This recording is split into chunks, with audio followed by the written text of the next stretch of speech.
एक बच्चा जिसे उसके पेरेंट्स ने अनाथालय में छोड़ दिया कैसे बना दुनिया का सबसे शक्तिशाली राजा। उसके खिलाफ जिसने भी आवाज उठाने की कोशिश करी उसने उसके साथ साथ उसके साम्राज्य को भी तबाह कर दिया। तो ये कहानी शुरू होती है खून टपकती हुई तलवार से। फिर हमें एक किंग दिखाया जाता है। इस किंग का नाम होता है किंग ऑथर और वो किसी दूसरे देश के राजा से लड़ाई कर रहा होता है और वो अपनी तलवार घुसाकर उस राजा को मार देता है। फिर वो उसके शहर को तबाह करते हुए बड़ी शान से देख रहा होता है। इतना सब करने के बाद वो राजा अपने क्राउन और अपने स्वॉर्ड को देख रहा होता है और उसे देखते ही देखते ही अपनी आखिरी सांस लेता है। फिर वो राजा हमें पानी के अंदर दिखाया जाता है और उसे एक आवाज आती है, तुम्हें दूसरा मौका दिया जाता है। और फिर किंग ऑथर की आंखें खुलती है और वो अपने सामने एक औरत और एक आदमी को देखता है। ये दोनों कौन है और मैं कहाँ हूँ? और वो दोनों बातें कर रहे होते हैं। हे, इसकी आंखें तो एकदम तुम्हारी तरह है और इसके बाल एकदम तुम पे गए और इसका चेहरा कितना प्यारा है ये तो। और किंग ऑथर बोलता है कि क्या ये मेरे पेरेंट्स है? और किंग ऑथर को जल्दी ही रियलाइज हो जाता है कि उसका दोबारा से जन्म हुआ है। और अब पूरी दुनिया को काबू में रखने वाला किंग ऑथर अपनी ही बॉडी को काबू नहीं रख पा रहा था और पूरी दुनिया को पैरों के नीचे रखने वाला किंग अब खुद के ही पैर उठाकर अपनी चीजें साफ करवाता था। और एक दिन ऑथर देखता है उसके पिता मैजिक यूज कर रहे थे जो कि उस दुनिया से बहुत अलग था जिस दुनिया पर किंग ऑथर राज किया करता था। मैजिक यूज करते वक्त उसके पिता रेनोल्ड को चोट लग जाती है और ऑथर की मॉम एलिस अपने मैजिक से रेनोल्ड को ठीक कर देती है। दरअसल इस मैजिक को माना कहते हैं और माना क्या होता है इसके बारे में हमें थोड़ी देर में पता चल जाएगा। ऑथर को पता चलता है उसके पिता एक एडवेंचरर है और अपने दोस्तों के साथ बाहर एडवेंचरस चीजों के लिए जाते हैं। जब उसके पिता घर आते हैं ऑथर देखता है उनके पास एक हथियार है जिससे ऑथर को पता चलता है कि यहाँ पर वेपन कैरी करना लीगल है, जिससे हमें पता चलता है कि ये दुनिया कितनी खतरनाक है। लेकिन ऐसी खतरनाक दुनिया में ऑथर के लिए सबसे अच्छी बात है बिना फिक्र के सोना, क्योंकि किंग ऑथर की पिछली जिंदगी में सोने का मतलब था असैसिन द्वारा मारे जाना। और ऑथर अब बड़ा हो रहा था और उसकी उस दुनिया को जानने की इच्छा भी काफी ज्यादा बढ़ रही थी। एक दिन वो सोने का नाटक करके किसी निंजा बेबी की तरह बेड से उतरकर लाइब्रेरी आ गया। फाइनली मैं यहाँ आ गया, अब मुझे उस दुनिया के बारे में कुछ हद तक जानकारी मिल जाएगी। और वो फिर बुक खोलकर पढ़ने लगता है। जिस कॉन्टिनेंट पे मैं रहता हूँ वो 3 किंगडम्स में डिवाइडेड है। पहला है दारफ किंगडम, दूसरा है एलनोइक किंगडम, तीसरा है स्पाइन किंगडम जहाँ मैं रहता हूँ और यह किंगडम इन सबसे स्ट्रॉन्ग है। और किंग ऑथर को पता चलता है ये भी कुछ कुछ उसके नेशन जैसा ही है, लेकिन बस फर्क इतना है यहाँ पर राजा पीढ़ियों से बनते हैं, मींस नेपोटिज्म जैसे कि इंडिया में होता है। लेकिन किंग ऑथर ने वो किंगडम खुद बसाया था। और वो फिर दूसरी किताब निकालता है और उसके अंदर वो पढ़ता है इस मैजिकल पावर को माना कहते हैं और ये बस पीढ़ी दर पीढ़ी ही मिलती है और 100 लोगों में से बस एक में ही ये माना पावर होती है। यह माना पावर 2 तरह की होती है, पहली है ऑग्यूमेंटिंग और दूसरी है कंजूरिंग। ऑग्यूमेंटिंग माना यूजर को फिजिकली बहुत ज्यादा स्ट्रॉन्ग बना देती है और स्ट्रेंथ और उसकी स्पीड काफी ज्यादा इंक्रीज कर देती है। और दूसरी है कंजूरिंग। कंजूरिंग माना को फिजिकल फॉर्म में निकाला जा सकता है जिससे कि यूजर अपने आसपास की चीजों को कंट्रोल कर सकते हैं। लेकिन मॉम ने जो उस वक्त यूज करा था वो तो इन दोनों से काफी अलग था। और इससे हमें पता चलता है कि ऑथर की मॉम एलिस के पास एक अलग प्रकार की माना पावर है जिसे हीलिंग माना कहते हैं। और वो पढ़ता है माना को अपने सेंटर ऑफ कोर जिसे माना कोर भी कहते हैं में फोकस करके यूज किया जाता है। और किंग ऑथर सोचता है ये तो कुछ ऐसा ही है जैसा कि मैं अपनी पिछली लाइफ में यूज किया करता था, मुझे बस मेरे अंदर की सेंटर ऑफ कोर की पावर को यूज करना होगा। और फिर ऑथर ऐसा करने की ट्राई करता है और अपने माना कोर पर फोकस करने लगता है और वो कुछ हद तक ऐसा करने में सफल भी हो जाता है। लेकिन तभी उसकी मॉम आकर उसे उठा ले जाती है। और फिर हम कुछ दिन बाद का सीन देखते हैं जहाँ उसके फादर रेनोल्ड उसे लकड़ी के स्वॉर्ड चलाना सिखा रहे होते हैं। तभी ऑथर की मॉम एलिस आ जाती है और एलिस बड़े गुस्से में होती है। हे भगवान, तुम ये मेरे बच्चे को क्या सिखा रहे हो? अब ये चलना भी नहीं सीखा, जाओ तुम्हें आज का खाना नहीं मिलेगा। और काफी ज्यादा रेनोल्ड को डांटने लग जाती है। और ये देखकर किंग ऑथर समझ जाता है कि घर का असली बॉस कौन है। और ऑथर की मॉम उसे कई बार घुमाने के लिए बाहर लेकर जाया करती जिससे कि उसे इस दुनिया के बारे में पता चलता। वो वहाँ के हथियार देखता जिससे कि ऑथर को इस नेशन की पावर का पता चलता। कुछ ऐसे चमकने वाले पत्थर जो कि उसकी दुनिया में एग्जिस्ट नहीं करते थे। और सबसे ज्यादा पसंद आता उसे वहाँ का जादू। लेकिन किंग ऑथर को जो इस दुनिया में सबसे नई चीज मिली वो थी उसकी फैमिली, क्योंकि पिछले लाइफ में वो बिल्कुल अकेला था और अनाथ आश्रम में बस इंतजार करता कि एक दिन उसकी फैमिली आएगी। लेकिन इस दुनिया में उसके पास फैमिली थी जो कि उसके साथ रहती थी। और उसकी मॉम उसको सुलाते हुए कहती है, क्या तुम जानते हो मुझे सबसे ज्यादा खुशी तब हुई थी जब तुम अपने बेड से उतरकर बुक पढ़ने के लिए गए थे। और जब तुम नई चीजों को देखते हो तो तुम्हारी आंखों में एक चमक आती है, ये देखकर मुझे बहुत ज्यादा खुशी होती है। तुम बिल्कुल अपने पापा पर गए हो लेकिन एक दिन तुम भी हमें छोड़कर ये दुनिया देखने के लिए चले जाओगे। लेकिन मैं चाहती हूँ तुम जहाँ भी रहो एक पीसफुल लाइफ जियो। और फिर अगली सुबह रेनोल्ड ऑथर को मैजिक यूज करना दिखा रहा था, लेकिन ये नल्ला बस कुछ पत्थर ही उठा पाया। देखी तुमने मेरी पावर, इससे ज्यादा पत्थर तो मैं अपने हाथों से उठा लूंगा। और फिर रेनोल्ड एक पत्ते को बड़े शानदार तरीके से पंच करके किक करता है। यह देखकर ऑथर शॉक हो जाता है। इससे ऑथर को पता चलता है कि उसके फादर रेनोल्ड एक एग्यूनेटर है जो कि एग्यूमेंटिक माना को यूज कर सकते हैं। और ये खेल देखने के बाद एलिस ऑथर को सुलाने के लिए लेकर जाती है, लेकिन ऑथर बुक पढ़ने की जिद करता है, लेकिन एलिस मना करती है। फिर ऑथर अपनी प्यारी प्यारी नजरों से अपनी मॉम को इमोशनल करता है और उसकी मॉम मान जाती है। फिर ऑथर बुक पढ़ के अपने माना कोर पर फोकस करने लगता है और कुछ टाइम बाद फोकस करने के बाद वो माना कोर को एक्टिव कर लेता है और तभी उसका माना कोर धीरे धीरे बड़ा होने लगता है और बहुत बड़ा धमाका हो जाता है। रेनोल्ड एलिस को धमाके से बचाते वक्त घायल हो जाता है। क्या तुम ठीक हो? ऑथर अंदर ही है। और फिर वो अंदर जाकर देखते हैं और वो नजारा देखकर वो दोनों हैरान हो जाते हैं। ऑथर हवा में अपने माना कोर पर फोकस किए हुए था और फिर वो बहुत मैच्योर तरीके से नीचे आता है और जैसे ही वो नीचे उतरता है उसके ऊपर की छत टूटकर गिर जाती है और ऑथर को लगता है कि भाई अब तो नहीं बचने का, मैं अब तो गया। लेकिन एलिस और रेनोल्ड आकर उसे बचा लेते हैं। एलिस ऑथर को पकड़कर रोने लग जाती है, लेकिन ऑथर के लिए काफी नया एहसास था क्योंकि पिछली दुनिया में उसके लिए रोने वाला कोई नहीं था। और अपने पेरेंट्स को रोता देखकर ऑथर भी उनसे लिपट कर रोने लग जाता है। और फिर हमें किंग ऑथर की पिछली जिंदगी का एक सीन दिखाया जाता है जिसमें कुछ सैनिकों ने उस आदमी को पकड़ा हुआ था जो किंग ऑथर पर हमला करने के लिए आया था और मैजिस्ट्रेट उसे उसकी होम कंट्री में भेजने का फैसला सुनाती है। लेकिन वो आदमी कहता है, प्लीज ऐसा मत करो, मेरी कंट्री में जिंदगी मौत से भी बदतर है, प्लीज हमें वहाँ मत भेजो। और वो किंग ऑथर से उसके बीवी और बच्चों को छोड़ने की भीख मांगता है, लेकिन किंग ऑथर उसके बीवी और बच्चों को मार डालता है और कहता है, लो अब इन्हें सफर नहीं करना होगा। ओ भाई कितना खतरनाक था अपनी पहली लाइफ में ऑथर।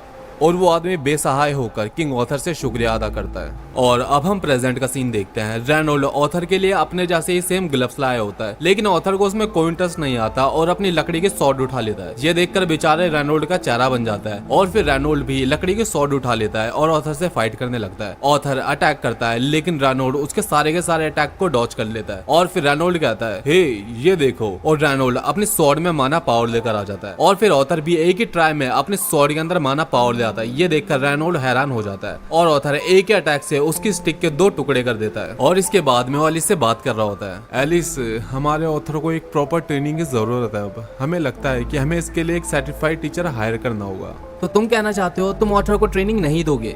मैंने दी थी, लेकिन देखो इसने मेरी सॉर्ड को ही अपनी माना पावर से कट कर दिया और ये तो बस अभी 4 साल का बच्चा ही है। और एलिस ऑथर को पकड़कर रोने लग जाती है। नहीं, मैं अपने बच्चे को कहीं नहीं भेजूंगी, नहीं मैं कहीं नहीं भेजूंगी अपने बच्चे को। हाँ एलिस समझा करो, मैं भी नहीं भेजना चाहता, लेकिन यह हमारे ऑथर के फ्यूचर के लिए काफी अच्छा होगा। और दोनों आपस में बहसबाजी करने लग जाते हैं और ऑथर बोलता है, क्यों ना आप दोनों भी मेरे साथ चलो। ये सुनकर दोनों चुप हो जाते हैं और कहते हैं, ये तो हमने सोचा नहीं, तुम तो जीनियस हो ऑथर, चलो चलो जल्दी पैकिंग करो। और फिर वो जाने के लिए रेडी हो जाते हैं और रेनोल्ड के एडवेंचरस फ्रेंड भी उसके साथ चलते हैं। और रेनोल्ड की फ्रेंड ऑथर को एक प्यारी सी पप्पी देती है।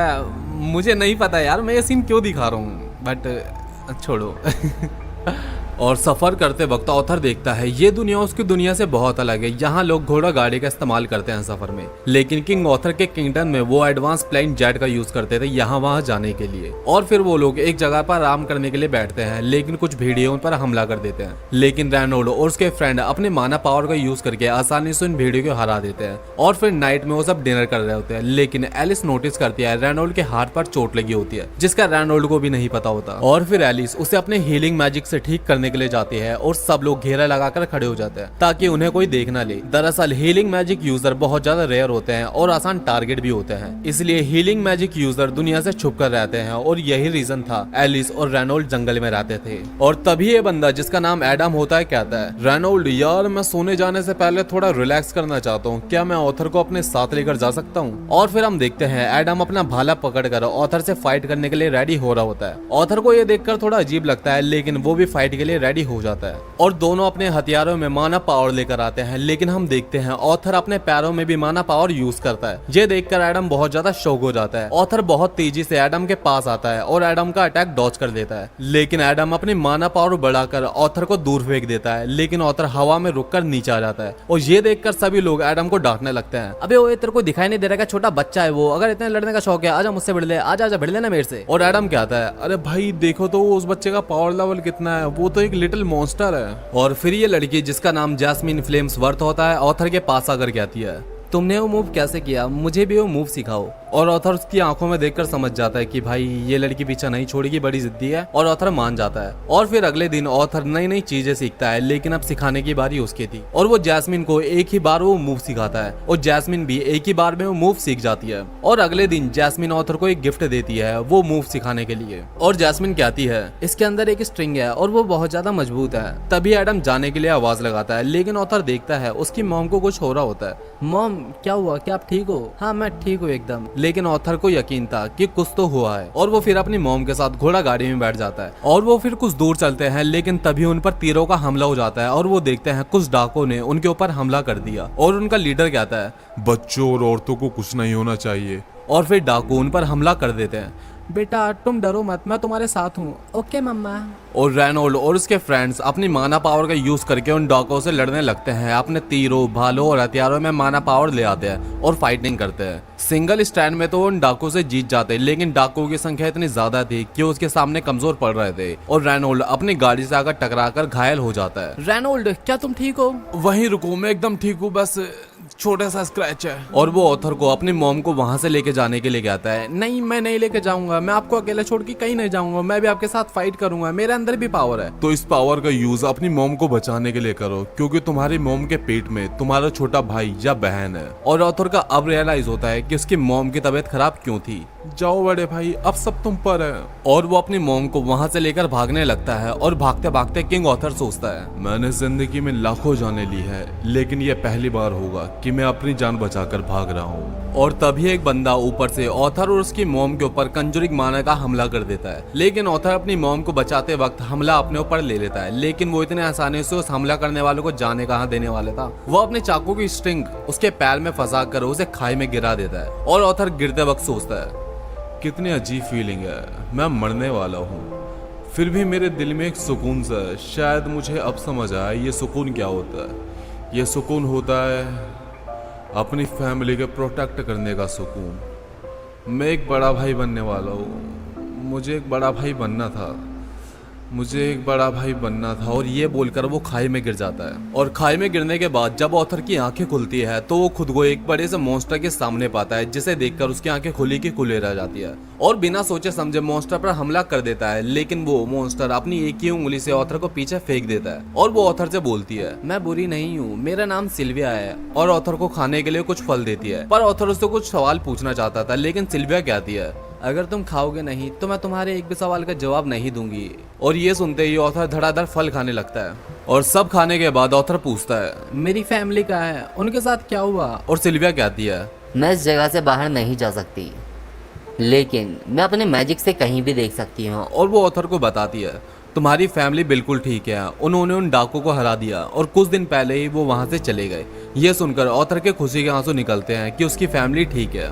और ऑथर को वहां कुछ दिन हो जाते हैं। अब ऑथर पूरी तरीके से ठीक हो चुका था, अब वो घर जाना चाहता था, लेकिन बाहर की दुनिया बहुत खतरनाक है, उसके लिए ऑथर को स्ट्रांग होना होगा। और ऑथर उसी केव में ट्रेनिंग करने लगता है। और ऑथर सोचता है कि सिल्विया बस देखने में खतरनाक है, कोई भी उसे देखकर डर जाएगा जैसा मैं डर गया था, लेकिन वो दिल की बहुत अच्छी है। फिर ऑथर अपने माना कोर पर फोकस करने लगता है। सिल्विया ये देखकर शॉक हो जाती है कि इतने से बच्चा माना कोर यूज कर सकता है। और वो ऑथर से बोलती है क्या तुम ये जानते हो? और अपने हाथ में कुछ रासिंगन जैसा तो बनाने लगती है और ऑथर से पूछती है क्या तुम बता सकते हो ये क्या है? हाँ, आप मंत्र बोलते हुए अपने हाथ में माना फिजिकल फॉर्म में लेकर आ गई। हाँ बिल्कुल सही कहा। और अगर तुम ये सीख जाओ तो तुम बहुत ज्यादा स्ट्रांग बन जाओगे। तो क्या तुम ये सीखना चाहते हो? और ऑथर हाँ करता है। लेकिन मेरा एक सवाल है, तुम इस पावर का यूज कैसे करोगे? और ऑथर बोलता है मैं उन सब लोगों को मार दूंगा जिन्होंने हमारे ऊपर हमला किया था। लेकिन सिल्विया को ये जवाब पसंद नहीं आता और ऑथर को मारकर फिर से दूर कर देती है। मैं एक ऐसे इंसान को कभी स्ट्रांग नहीं बना सकती जो लोगों को मारे। और ऑथर बोलता है लेकिन इसमें गलत क्या है, अपने एनिमीज को मारना तो नेचुरल है ना। और किंग ऑथर याद करता है पिछली लाइफ में मैं सारे एनिमीज को मारकर ही तो स्ट्रॉन्गेस्ट किंग बना था। और सिल्विया ऑथर के सर पर अपनी एक उंगली रखकर बोलती है या तो मैं तुम्हारे सर को प्यार से सहला सकती हूँ या फिर तुम्हारे सर के टुकड़े कर सकती हूँ, तुम चूज करो कि क्या करना है। ऑफ कोर्स पहले वाला ही चूज करना है। हाँ मैं भी तुम्हें यही समझाना चाहती हूँ, गुस्सा और बदला इस दुनिया में अशांति लाएगा। मैं नहीं चाहती कि तुम भी ऐसे बनो। और फिर वो ऑथर से दोबारा से यही सवाल पूछती है कि अब बताओ तुम इस पावर का यूज कैसे करोगे? और ऑथर अपनी फैमिली के साथ बिताए अच्छे मोमेंट्स को याद करता और कहता है मैं इस पावर का यूज अपनी फैमिली को प्रोटेक्ट करने के लिए करूंगा। और सेल्विया को ये जवाब पसंद आता है। फिर हम देखते हैं सेल्विया जैसे ही एक मॉन्स्टर सेल्विया को ढूंढते हुए उसके पास आ रहा होता है। फिर हमें किंग ऑथर की पिछली जिंदगी का एक सीन दिखाया जाता है जिससे हमें पता चलता है किंग ऑथर बस नाम का ही किंग था। सारे फैसले तो काउंसिल लिया करती थी और किंग ऑथर को बस एज अ वेपन यूज किया जाता था। फिर हम प्रेजेंट में देखते हैं जहाँ ऑथर माना कोर को कंट्रोल करना सीख रहा होता है और वो याद करता है पिछली लाइफ में वो बस कोर को कंट्रोल करके बड़े बड़े दुश्मनों को हरा देता था। अब भी उसे बस वैसा ही करना है, उसे बस अपने कोर पर फोकस करना है और थोड़ा फोकस करने के बाद फाइनली वो ऐसा करने में सफल हो जाता है। और सेल्विया ये देखकर बहुत खुश होती है लेकिन ऑथर को हिट करके पत्थरों के बीच में छुपा देती है और ऑथर को बाहर आने के लिए मना करती है। ऑथर पत्थरों के बीच में से देखता है और वो वही दूसरा मॉन्स्टर था जिसे हमने कुछ टाइम पहले देखा था। मैं सरप्राइज हूँ, तुमने ये जगह कैसे ढूंढी? तुम्हारी छाती से निकल रहे ब्लड की स्मेल से। और वो सेल्विया को अपने साथ चलने के लिए बोलता है लेकिन सेल्विया मना कर देती है और फिर वो सेल्विया पर खतरनाक अटैक कर देता है। ऑथर बाहर आने की कोशिश करता है लेकिन सेल्विया मना करती है। तुम फिक्र मत करो, तुम वहीं छुपे रहो। और सेल्विया अपनी असली फॉर्म में आ जाती है जो कि एक व्हाइट ड्रैगन की होती है। इस फॉर्म में सेल्विया और भी ज्यादा स्ट्रांग हो जाती है और मॉन्स्टर पर अपनी फुल पावर से अटैक करती है। तुम पागल हो गई हो सेल्विया, अगर तुम इतनी पावर का यूज करोगी तो बच नहीं पाओगी। मुझे कोई गम नहीं, मैंने एक हैप्पी लाइफ जी ली है। और फिर वो मॉन्स्टर काफी सारे अटैक करने लगता है और अब सेल्विया देखती है अब अटैक्स ऑथर की तरफ जाने लगते हैं। सेल्विया अपनी पावर का यूज करके टाइम रोक देती है ऑथर, मैं ये ज्यादा देर तक नहीं कर सकती। और वो ऑथर के लिए एक पोर्टल खोल देती है लेकिन कम पावर होने की वजह से पोर्टल ऑथर को घर तक नहीं पहुंचा सकता। और सेल्विया कहती है मैं तुम्हें पहले भी भेज सकती थी लेकिन मुझे तुम्हारे साथ रहना पसंद था और अब देखो तुम मेरी वजह से खतरे में आ गए। और ऑथर इमोशनल होकर बोलता है मुझे फर्क नहीं पड़ता, आप मेरी फैमिली की तरह थी, आपने मेरी माँ की तरह मेरा ख्याल रखा। और सेल्विया कहती है लेकिन तुम्हारी तो एक माँ पहले से ही है। तो आप मेरी ग्रैंड मदर हुई। और ये सुनकर सेल्विया इमोशनल हो जाती है और ऑथर को दोबारा से ग्रैंड मदर बुलाने के लिए कहती है और ऑथर स्माइल के साथ कहता है ग्रैंड मदर। और फिर सेल्विया ऑथर के हाथों में अपने विल की कोटिंग कर देती है। ये क्या है? तुम्हें वक्त आने पे पता चल जाएगा। और फिर वो पोर्टल से ऑथर को भेज देती है। ऑथर सेल्विया की मदद के लिए वापस आने की कोशिश करता है लेकिन पोर्टल बंद हो जाता है। फिर टाइम दोबारा से शुरू हो जाता है और वो मॉन्स्टर सेल्विया के ऊपर एक खतरनाक अटैक करता है जिससे कि सेल्विया नीचे गिर जाती है। और फिर जब मॉन्स्टर सेल्विया के पास आता है सेल्विया अपने पूरी पावर से उसके ऊपर अटैक करती है जिसकी आवाज इतनी तेज होती है कि ऑथर को भी सुनाई देती है। और पोर्टल से जाते वक्त ऑथर को सेल्विया की आवाज आती है ऑथर, उसे याद रखना जो मैंने तुम्हें सिखाया था। हाँ, मैं हमेशा याद रखूंगा।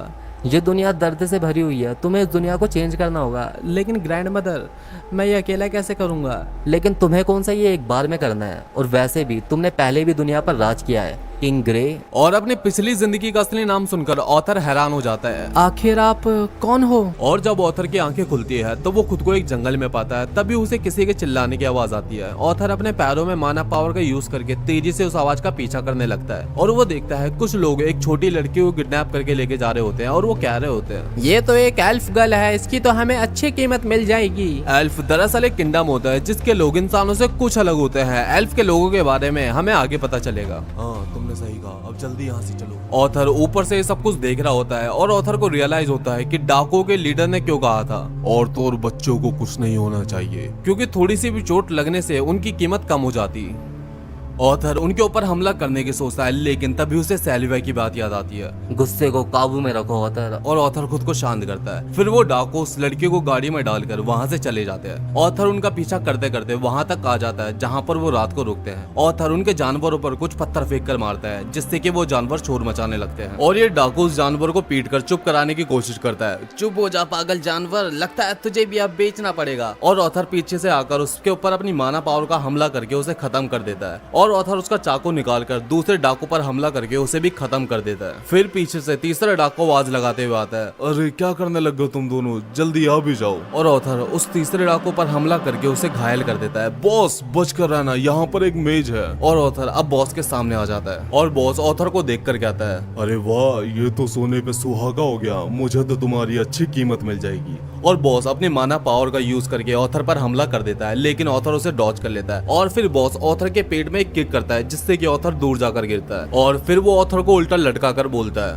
हार मान जाओ, तुम उससे कभी नहीं जीत पाओगे। लेकिन ऑथर हार नहीं मानता और उसके पैरों में आग लगा देता है और वहां से निकल जाता है। और वो बॉस बोलता है, मैं तुम्हें पहले जिंदा पकड़ना चाहता था लेकिन अब तुम भी मरोगे। लेकिन तभी ऑथर अपने चाकू को उसके सर में घुसाकर उसे मार देता है। और फिर वो उस तीसरे डाकू के पास जाता है जिसे उसने घायल करा था और उसे भी मार देता है। और फिर ऑथर उस लड़की के पास जाकर उसे बचा लेता है। और ऑथर की लाइफ में ये पहली बार था कि ऑथर किसी अपने ही एज के बच्चे के साथ खड़ा हो। और फिर ऑथर जाकर उनकी लाशों को छुपा कर आ जाता है और वो लड़की पूछती है उन किडनैपर्स का क्या हुआ? बदकिस्मती से उन सबका एक्सीडेंट हो गया और वो लोग खाई में गिर गए, लेकिन हाँ अब तुम सेफ हो। और ऑथर वहां से अपना बैग उठाकर जाने लगता है। ओ भाई, अपना ऑथर तो सिग्मा निकला यार। लेकिन तभी वो लड़की ऑथर का हाथ पकड़ लेती है और अपने मन में बोलती है अरे भाई प्लीज छोड़ के मत जा यार, बहुत डर लग रहा है मुझे, फटी पड़ी है मेरी। छोड़ो, जाने दो मुझे मेरी फैमिली के पास जाना है, और वैसे भी वो बुरे लोग हम नहीं आएंगे। और ये लड़की फिर से अपने मन में बोलती है अबे ओ भाई, पागल हो गया क्या? एक अकेली लड़की को रात को जंगल में छोड़कर जा रहा है, कुत्ते।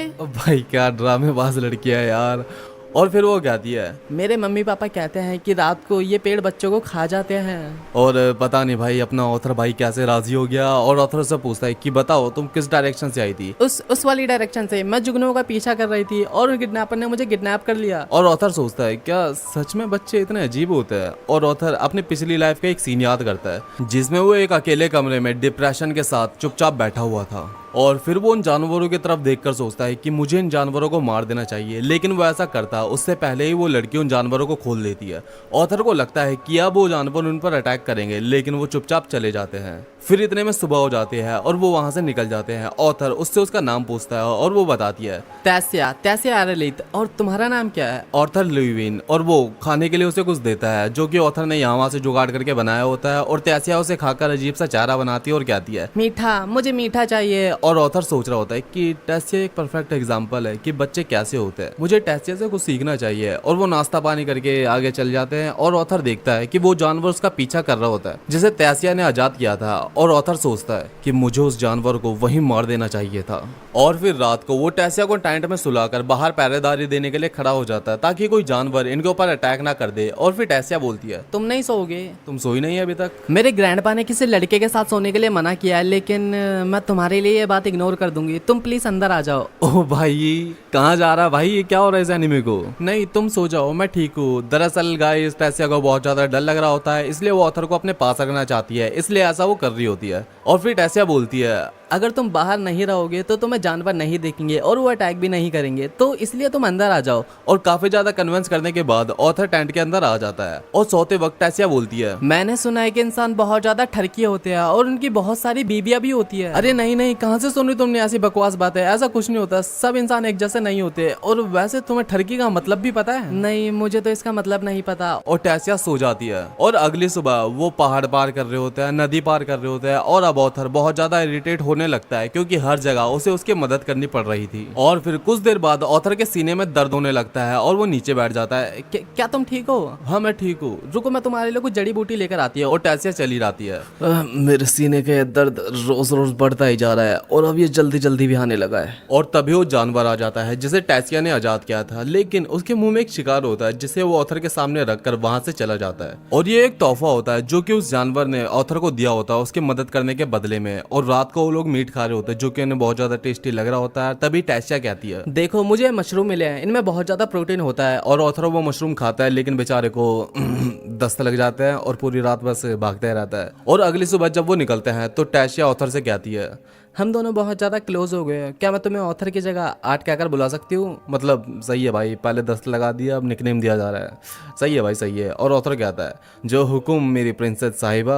ये सुनकर टैसिया गुस्सा हो जाती है और कहती है मैं बस तुम्हारी दोस्त हूँ, कोई प्रिंसेस नहीं। ये बोलकर वहां से चली जाती है। और ऑथर सोचता है कि मैंने क्या गलत बोल दिया। और फिर कुछ दूर चलते ही टैसिया कुछ देखती है। आट जल्दी इधर आओ। और पेड़ में से एक रोशनी निकल रही होती है और टैसिया ऑथर का हाथ पकड़कर उसे अंदर लेकर चले जाती है। लेकिन अंदर आते ही कुछ सोल्जर ऑथर को पकड़कर उसे घुटने पर बैठा देते हैं। ऑथर टैसिया से हेल्प मांगने की कोशिश करता है, लेकिन टैसिया बस अजीब से नजरों से ऑथर को देख रही आती है। ऑथर को कुछ समझ नहीं आता कि क्या हो रहा होता है। और एल्फ के सोल्जर ऑथर को अपनी तलवार से मारने के लिए जा रहे होते हैं, लेकिन तभी टैसिया उन्हें रोकती है। रुक जाओ, जाने दो आटी को। ये एक इंसान है और ये खतरनाक है। आटी ने मेरी जान बचाई है, ये खतरनाक नहीं है। इसने आपका ब्रेन वॉश कर दिया। और तभी पीछे से आवाज आती है बस करो, जाने दो उस इंसान को। और ये बुढ़ा टैसिया का ग्रैंडफादर होता है और ये ऑथर से बोलता है मैं एनलॉयड का फॉर्मर किंग हूँ, शुक्रिया हमारी प्रिंसेस की जान को बचाने के लिए। और ये सुनकर ऑथर जोर से चिल्लाता है कि ये पागल लड़की प्रिंसेस है। और टैसिया की तरफ देखकर सोचता है कि कौन यकीन करेगा कि भाई ये पागल लड़की प्रिंसेस है।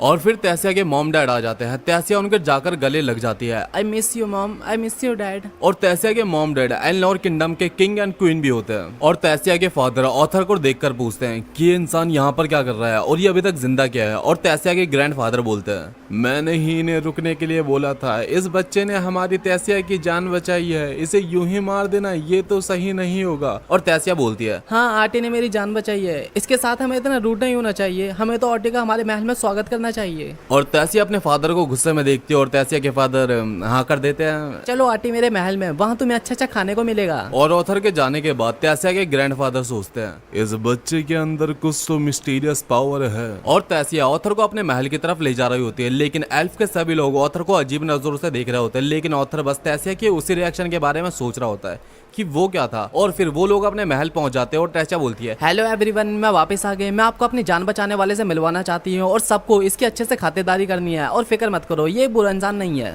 और तैसिया कहती है, हमें पहले स्नैक्स खाने चाहिए या फिर नहाना चाहिए। लेकिन पीछे से किंग एंड क्वीन आ जाते हैं और ऑथर कहता है, मुझे कुछ बात करनी है। और सभी लोग टेबल पे बैठ जाते हैं, लेकिन ऑथर खड़ा होता है। तैसिया कहती है, अरे तुम खड़े क्यों, आके बैठ जाओ ना। नहीं मैं ठीक हूँ। लेकिन सोल्जर ऑथर को पकड़कर टेबल पे बैठा देते हैं और उसके सामने चाय नाश्ता भी रख देते हैं। और फिर सभी अपना अपना इंट्रोडक्शन देने लगते हैं। और तैसिया के फादर कहते हैं, मैं तैसिया का फादर हूँ, मेरा नाम है एल्डोन एरेलीथ और करंट एलनोर का किंग भी हूँ। और यह है मेरी वाइफ मैरिलीन एरेलीथ और ये एलनोर की क्वीन है। मैं तैसिया का ग्रैंडफादर हूँ, मेरा नाम वेरियन एरेलीथ है और मैं एलनोर का फॉर्मर किंग हूँ। और अब ऑथर खुद को इंट्रोड्यूस करता है और टेबल से उतरकर बड़ी तहजीब से घुटनों पर बैठ जाता है। मेरा नाम ऑथर लेविन है, मैं स्पाइन किंगडम के गरीब परिवार में पैदा हुआ। ये मेरी खुशकिस्मती है कि मैं रॉयल फैमिली को देख पाया। और एल्डोन कहते हैं, संस्कार उम्र से बड़े हैं तुम्हारे, तो बताओ क्या हुआ था। और ऑथर बताता है, मेरी फैमिली पर कुछ डाकुओं ने हमला कर दिया था और जब मेरी आंख खुली तो मैंने टैसिया के चीखने की आवाज सुनी और फिर मैंने देखा कुछ लोग टैसिया को किडनैप करके लेके जा रहे थे। ये सुनकर टैसिया के फादर एल्डोन को गुस्सा आ जाता है।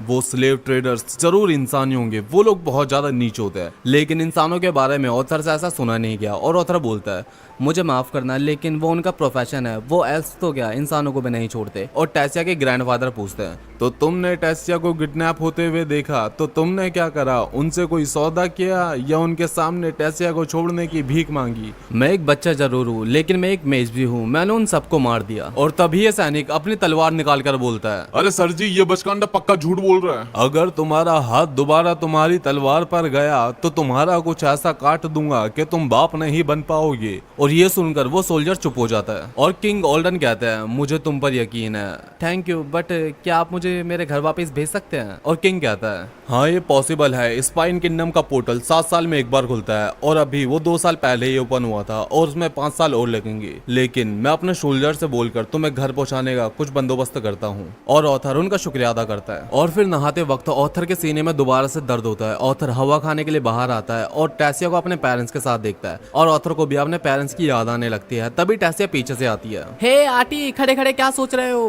क्या इतने टाइम बाद भी मेरे पेरेंट्स मुझे देखकर खुश होंगे? और टैसिया उसके गाल पकड़ कर कहती है, अरे पागल, तुम चाहे कितने भी वक्त बाद जाओ, वो हमेशा तुम्हें प्यार करेंगे और तुम्हारा इंतजार करेंगे। यार कितने क्यूट लग रहे हैं दोनों। तो गाइस, जो चाहता है कि टैसिया और ऑथर की आपस में सेटिंग हो जाए वो कमेंट में जरूर बताना यार। और फिर वही चमकने वाले जुगनू आ जाते हैं, लेकिन टैसिया बताती है ये चमकने वाले कोई जुगनू नहीं, ये फ्लावर्स है। तभी टैसिया के ऊपर कोई अटैक करता है, लेकिन ऑथर उसे डॉज करके अटैक बैक करता है। और ऑथर देखता है ये अटैक करने वाला और कोई नहीं, टैसिया के ग्रैंडफादर वीरियन है। आप अपनी ही पोती की जान क्यों लेना चाहते हैं? इन फ्लावर्स से भला कौन मरेगा? और ऑथर अपने हाथों में देखता है, वो वही फ्लावर्स होते हैं जिससे टैसिया खेल रही होती है। तुम सच में स्ट्रांग हो बेटे, तुम झूठ नहीं बोल रहे थे, उन ट्रेडर्स को तुम्ही ने मारा है। और वो फिर अपने मैजिक से ऑथर को तलवार बनाकर देते हैं और फाइट करने के लिए कहते हैं। ऑथर इसके लिए रेडी हो जाता है। ऑथर उनके ऊपर अटैक करता है, लेकिन वीरियर उसे डॉज कर लेते हैं। ऑथर काफी सारे अटैक करता है, लेकिन वीरियर सारे के सारे अटैक को डॉज कर लेते हैं। ये तो सच में बहुत फास्ट है। और फिर ऑथर एक और अटैक करता है, लेकिन इस बार वीरियन ऑथर के स्वॉर्ड तोड़ देते हैं और एक टुकड़ा तेजी से टैसिया की तरफ जाने लगता है, लेकिन ऑथर अपनी बची हुई स्वॉर्ड का टुकड़ा फेंक कर टैसिया को बचा लेता है। और फिर दोनों अपनी माना पावर का यूज करते हैं और वीरियन अपनी माना पावर का यूज करके ऑथर को दूर फेंक देता है। लेकिन ऑथर को जैसे ही मौका मिलता है वो वीरियन के सर पे हिट करके जीत जाता है। ओ तुम तो जीत गए, चलो एक और फाइट खेलते हैं। लेकिन टैसिया उसके पिछवाड़े पर चिमटी काटकर ऑथर को परेशान ना करने के लिए बोलती है। और वीरियन ऑथर को स्टूडेंट बनाने के लिए पूछता है, लेकिन ऑथर कहता है, मुझे बहुत खुशी होगी लेकिन मैं अपने पेरेंट्स से बिना पूछे ये काम नहीं कर सकता। और तभी ऑथर के सीने में अचानक से दर्द शुरू हो जाता है और ऑथर जमीन पे बैठ जाता है। और वीरियन कहता है, मैं जानता हूँ ये एक बीस्ट की विल है, अगर तुम मेरे स्टूडेंट नहीं बनोगे तो ये तुम्हारी जान ले लेगी। फिर हम देखते हैं ऑथर के अंदर से एक मॉन्स्टर की स्पिरिट निकलती है। क्या क्या यही मेरे दर्द की वजह है? और फिर ऑथर को तैसिया की आवाज सुनाई देती है। गुड मॉर्निंग ऑटी, उठ जाओ, ग्रैंडफादर हमारा इंतजार कर रहे हैं। और ऑथर फिर अपने कपड़े चेंज करने लगता है और तैसिया उससे पूछती है, क्या तुम रुक रहे हो? मुझे अब इस बारे में नहीं पता। जब तक वो कुछ नहीं बोलते प्रिंसेस, और प्रिंसेस सुन के तैसिया गुस्सा हो जाती है और ऑथर की पीठ पर एक जोर से चिमटी काट लेती है। मुझे प्रिंसेस मत बुलाओ, मुझे तैसी बुलाओ, वरना तुम्हारी खैर नहीं। और फिर वीरियन उनको ले जाने के लिए अपने रथ पर बैठते हैं, लेकिन तैसिया के फादर कहते हैं किसी इंसान को यहाँ रोकना कानून के खिलाफ है। लेकिन वीरियन कहते हैं मुझे वो बच्चा पसंद है, बस बात खत्म। और किंग एल्डोन कुछ नहीं कह पाते और वो लोग वहाँ से निकल जाते हैं। और ऑथर पूछता है, हम कब तक आपके मिस्टीरियस फ्रेंड के घर पहुंचेंगे ग्रैंडपा? ग्रैंडपा, ये कुछ ज्यादा ही कैजुअल नहीं हो गया? लेकिन कोई बात नहीं, तुम मुझे ग्रैंडपा बुला सकते हो। और फिर तैसिया ऑथर के कंधे पर सर रखकर सोने लगती है। तैसिया बहुत अकेलेपन में बड़ी हुई है। प्रिंसेस होने की वजह से बच्चे इसके ज्यादा क्लोज नहीं आते। और ऑथर को अब समझ आता है कि तैसिया को गुस्सा क्यों आ जाता है जब भी ऑथर उसे प्रिंसेस बुलाता है। लेकिन जब वो तुम्हारे साथ होती है वो खुलकर स्माइल करती है। ऐसे स्माइल करते हुए मैंने उसे किसी के साथ नहीं देखा। इसके लिए तुम्हारा थैंक यू ऑथर। और ये सुनकर ऑथर को एक अजीब सा शौक लगता है और फिर वो वीरियन के उस मिस्टीरियस फ्रेंड के घर पहुंच जाता है। वीरियन उसके डोर पर किक करता है और अंदर से एक वीरियन की उम्र की बूढ़ी औरत चिल्लाते हुए आती है, अरे किस बड़वे को मौत आई है, ये कौन मुझे सुबह सुबह परेशान करने आ गया? और वीरियन कहता है, ये एक मेरी पुरानी दोस्त है रीनिया डेकरसन, और ये एक स्पेशल प्रकार की मेज भी है। और ऑथर सोचता है एक स्पेशल प्रकार की मेज, बिल्कुल मेरी मॉम जैसी। और वीरियन ऑथर से कहता है, ये तुम्हारी विश पूरी करेगी। रीनिया उन सबको अंदर बुलाती है जहाँ बहुत सारी बुक्स होती है और ऑथर उसे बताता है, मैं अपने पेरेंट्स से बात करना चाहता हूँ, क्या आप करवा सकती है? बेटा, मैं फ्यूचर और पास्ट भी बता सकती हूँ, क्या तुम्हें तुम्हारा फ्यूचर जानना है? ऑथर मना करता है, नहीं बस आप मेरे पेरेंट्स से बात करवा दीजिए। और रीनिया अपने स्पेशल मैजिक से एक पानी के बॉल में ऑथर को उसके पेरेंट्स दिखाती है। ऑथर के जाने के बाद उसके पेरेंट्स बहुत ज्यादा दुखी होते हैं और बहुत रोते हैं। रेनोल्ड ऑथर के गम में एक शराबी बन जाता है, लेकिन रेनोल्ड के फ्रेंड्स उसे मार मार कर ठीक कर देते हैं और सब लोग ऑथर के जाने के बाद बहुत ज्यादा दुखी होते हैं। फिर रेनोल्ड को एक जॉब मिलती है और जल्दी ही वो एक घर खरीद लेता है। एलिस भी प्रेग्नेंट हो जाती है और वो उस दिन को याद कर रहे होते हैं। काश मैंने उसे तुम्हें प्रोटेक्ट करने की जिम्मेदारी नहीं दी होती, तो आज वो हमारे साथ होता। लेकिन तभी उन्हें ऑथर की आवाज आती है, मम्मा पापा, ये मैं हूँ आपका ऑथर, मैं ठीक हूँ और मैं एल्फ्स के किंगडम में हूँ। मैं आपसे एक स्पेशल मैजिक के थ्रू बात कर पा रहा हूँ और मैं आपसे मिलना चाहता हूँ, लेकिन अभी मेरी बॉडी में एक प्रॉब्लम है। ये ज़्यादा सीरियस नहीं है, लेकिन मैं इसे ठीक करवाने के बाद जल्दी वापस आ जाऊँगा और पता नहीं मैं आपसे दोबारा कांटेक्ट कर पाऊँगा, लेकिन फिक्र मत करना, मैं यहाँ ठीक हूँ। और मम्मा पापा, I love you so much. Reynold और एलिस ये सुनकर बहुत ज्यादा खुश होते हैं कि उनको ऑथर ठीक है। और ये बोलते बोलते ऑथर रोने लग जाता है और वीरियन को खुद का स्टूडेंट बनाने के लिए पूछता है। और फिर वीरियन किंग एल्डोन को बताता है, मैंने ऑथर को अपना स्टूडेंट बना लिया, मैं उसे सब कुछ सिखाऊंगा और ऑथर की पूरी जिम्मेदारी मेरे ऊपर छोड़ दो। और फिर किंग एंड क्वीन ऑथर से माफी मांगते हैं जो भी उन्होंने किया। और फिर ऑथर तैसिया के साथ बाहर घूमने आ जाता है, लेकिन ऑथर एक एल्फ से टकरा जाता है और वो एल्फ ऑथर को भला बुरा बोलने लगता है, अरे मैं एक इंसान से टकरा गया, मुझ में तो जम्स लग गए, बंदर से अपने देश में लौट जा। और वो ऑथर को एक फाइटिंग के लिए चैलेंज कर देता है और ऑथर उसके चैलेंज को एक्सेप्ट कर लेता है। जैसे ही वो ऑथर के ऊपर अटैक करने आता है, ऑथर उसे अपने एक पंच से हरा देता है, बिल्कुल वन पंच मैन की तरह, और उस बचकांडे की भरे बाजार में बेइज्जती हो जाती है। और फिर तैसिया और ऑथर अपना डे एंजॉय करने के लिए निकल जाते हैं। वो स्ट्रीट फूड पर खाना खाते हैं, लाइब्रेरी जाते हैं, नाश्ते गाते हैं और मजे करते हैं। और ट्रेनिंग करवाने से पहले वीरियन ऑथर से कहता है, तुम्हें जलाया जाएगा, दर्द पहुंचाया जाएगा, लेकिन तुम जितना सहन करोगे उतना स्ट्रांग बनोगे। अगर तुम मर भी गए तो तुम गम मत करना, क्योंकि अगर तुमने इस बीस्ट की पावर पर कंट्रोल नहीं करा तो तुम वैसे भी मर जाओगे। और फिर उसके बाद हमें 3 साल का टाइम स्केप दिखाया जाता है। अब ऑथर और तैसिया दोनों ही बड़े हो जाते हैं और तैसिया ऑथर को खाने के लिए एक बर्गर देती है। ये लो आंटी, ये मैंने तुम्हारे लिए बनाया है। Wow tasty. सच बताना, क्या ये सच में तुमने बनाया है? हाँ तो क्या हुआ, ये मैंने नहीं बनाया, तो इसे गर्म तो मैंने ही कराया ना। और फिर उसके बाद वो ट्रेनिंग ग्राउंड में अपने प्रैक्टिस कर रहे होते हैं और वीरियन देखता है कि उन्हें प्रैक्टिस करते हुए बहुत ज्यादा टाइम हो गया और उन्हें स्वॉर्ड दे देता है फाइट करने के लिए। और वीरियन देखता है वो दोनों अब बहुत ही स्ट्रांग हो गए हैं और उन्हें आगे की ट्रेनिंग देने के लिए सोचता है। और वीरियन उन्हें बताता है, मैजिक सीखने का सबसे पहला स्टेप है अपने माना कोर को स्टेबल करना। अगर तुम उसे स्टैब्लिश कर लोगे तो तुम 4 एलिमेंट्स में से एक पर मास्टरी हासिल कर सकोगे। और वो 4 एलिमेंट्स है, wind, water, fire and earth. तुम कौन सा एलिमेंट मास्टर करोगे ये तुम्हारे जेनेटिक्स पे डिपेंड करता है। हम एल्फ ज्यादातर विंड को मास्टर करते हैं, लेकिन हम में से कुछ अर्थ एंड वाटर को भी मास्टर कर सकते हैं। और दारव किंगडम्स के लोग अर्थ एंड फायर में मास्टर होते हैं, लेकिन ह्यूमंस चारों एलिमेंट्स को मास्टर कर सकते हैं। लेकिन ज्यादातर इंसान केवल एक ही एलिमेंट को मास्टर करने के काबिल हो पाते हैं। लेकिन तैसिया अपना हाथ उठाकर पूछती है, जब हम फिजिकल ट्रेनिंग कर रहे थे तब आपने ऑथर को ट्रेनिंग क्यों नहीं दी? और वीरेन बताता है ऐसा इसलिए है क्योंकि ऑथर वीक है। ये सुन के ऑथर को शौक लगता है। फिर वीरेन बताता है ऑथर के अंदर जो बीस्ट की विल है वो उसकी बॉडी और उसके माना कोर के बीच में बैलेंस नहीं बनने देती, जिस वजह से ऑथर को बहुत ज्यादा पेन होता है। और वीरेन बताता है अगर हम तुम्हारी बीस्ट की विल को अवेकन कर दे तो तुम्हें तुम्हारे दर्द से छुटकारा मिल जाएगा। मैं ऐसा कर सकता हूँ, लेकिन उसमें तुम्हें बहुत ज्यादा दर्द होगा। लेकिन अगर तुम उस दर्द को सहन कर लोगे तो तुम्हें तुम्हारे दर्द से छुटकारा मिल जाएगा। ये तुम्हें बहुत ज्यादा गर्म लगेगा, तुम्हारी छाती जलेगी, लेकिन तुम्हें इस दर्द को सहन करना होगा। और वीरेन उस बीस्ट की विल को अवेकन करने के लिए अपने विल को ऑथर की बॉडी में इंजेक्ट करने के लिए कहता है। लेकिन तैसिया ये देखकर बहुत ज्यादा डरने लगती है। ग्रैंडपा क्या ये सेफ तो है ना? हाँ, इसमें दर्द बहुत ज्यादा होगा, लेकिन ये बिल्कुल सेफ है। और फिर वीरेन अपनी विल को ऑथर की बॉडी के अंदर डाल देता है और इससे ऑथर को बहुत ज्यादा पेन होने लगता है कि इसकी आवाज में नहीं निकल पाती। और फिर वो बीस्ट की विल बहुत ज्यादा ओवर पावर्ड होकर एक धमाका कर देती है, जिससे वीरेन और तैसिया दूर जाकर गिरते हैं और किसी को पता नहीं चलता कि अभी क्या हुआ। तैसिया घबराकर ऑथर को देखने के लिए जाती है, लेकिन ऑथर बेहोश हो जाता है। और फिर जब ऑथर की आंखें खुलती है तो वो बेड पर लेटा होता है और वीरेन उसके पास बैठा होता है। अब तुम्हारी तबीयत कैसी है? हाँ ग्रैंडपा मैं अब ठीक हूँ। और वीरेन पूछता है कि तुम्हारे अंदर ये बीस्ट की विल कहाँ से आई? और ऑथर बताता है ये एक ड्रैगन की विल है। और ये सुनकर वीरेन हक्का बक्का हो जाता है और किसी को इस बारे में ना बताने के लिए कहता है। और फिर वीरेन उसे एक शॉक देने वाली न्यूज बताता है। तुम 4 महीने बाद यहाँ से चले जाओगे। 4 महीने बाद? लेकिन मेरे तो अभी 2 साल बाकी है ना। और वीरेन बताता है जो कल्चरल एक्सचेंज तीनों किंगडम्स के बीच में होता है वो होने जा रहा है, इसलिए एक्सोर सिटी का पोर्टल जल्दी ही खोला जाएगा। ये तो अच्छी बात है ना, तुम अपनी फैमिली से अब जल्दी मिल पाओगे। लेकिन ये सुनकर ऑथर उदास हो जाता है क्योंकि उसका इस सिटी के साथ लगाव बहुत ज्यादा बढ़ चुका था। और वीरेन उसे आराम करने के लिए कहता है क्योंकि कल से उसकी ट्रेनिंग और भी ज्यादा इंटेंस हो जाएगी। क्या टेसिया को इसके बारे में पता है? उसके पेरेंट्स ने उसे इस बारे में बता दिया होगा। और फिर रात के समय ऑथर का वो क्रिस्टल चमकने लग जाता है जिसे सिल्विया ने उसे दिया था और ऑथर ने इतने सालों से उसे संभाल कर रखा था। अब उसमें क्रैक आने शुरू हो जाते हैं और उसके अंदर से एक छोटा सा ड्रैगन निकलता है। ऑथर पहले तो उसे देखकर डर जाता है, लेकिन उसकी मासूम हरकतें देखकर उसे गोदी में उठाकर प्यार करने लगता है। लेकिन तभी वो ड्रैगन ऑथर के हाथों में काट लेता है और एक मैजिकल निशान उसके हाथों में छोड़ देता है। ऑथर समझ नहीं पा रहा होता है कि अभी क्या हुआ और उसे पापा पापा की आवाज सुनाई देने लग जाती है। और ऑथर नोटिस करता है कि ये आवाज उसी ड्रैगन की होती है। और ऑथर को अब रियलाइज होता है कि ये मार्क एक टेलीपैथी की तरह काम कर रहा होता है। और ऑथर अपने मन से ही उस ड्रैगन से बातें करने लगता है। और ऑथर उस बेबी ड्रैगन का नाम अपनी ग्रैंड मदर के नाम पर सिल्विया रखता है। वाओ, मैं पापा बन गया, वो भी 8 साल की उम्र में। और अजीब बात यह है कि मेरा एक बच्चा है, वो भी ड्रैगन।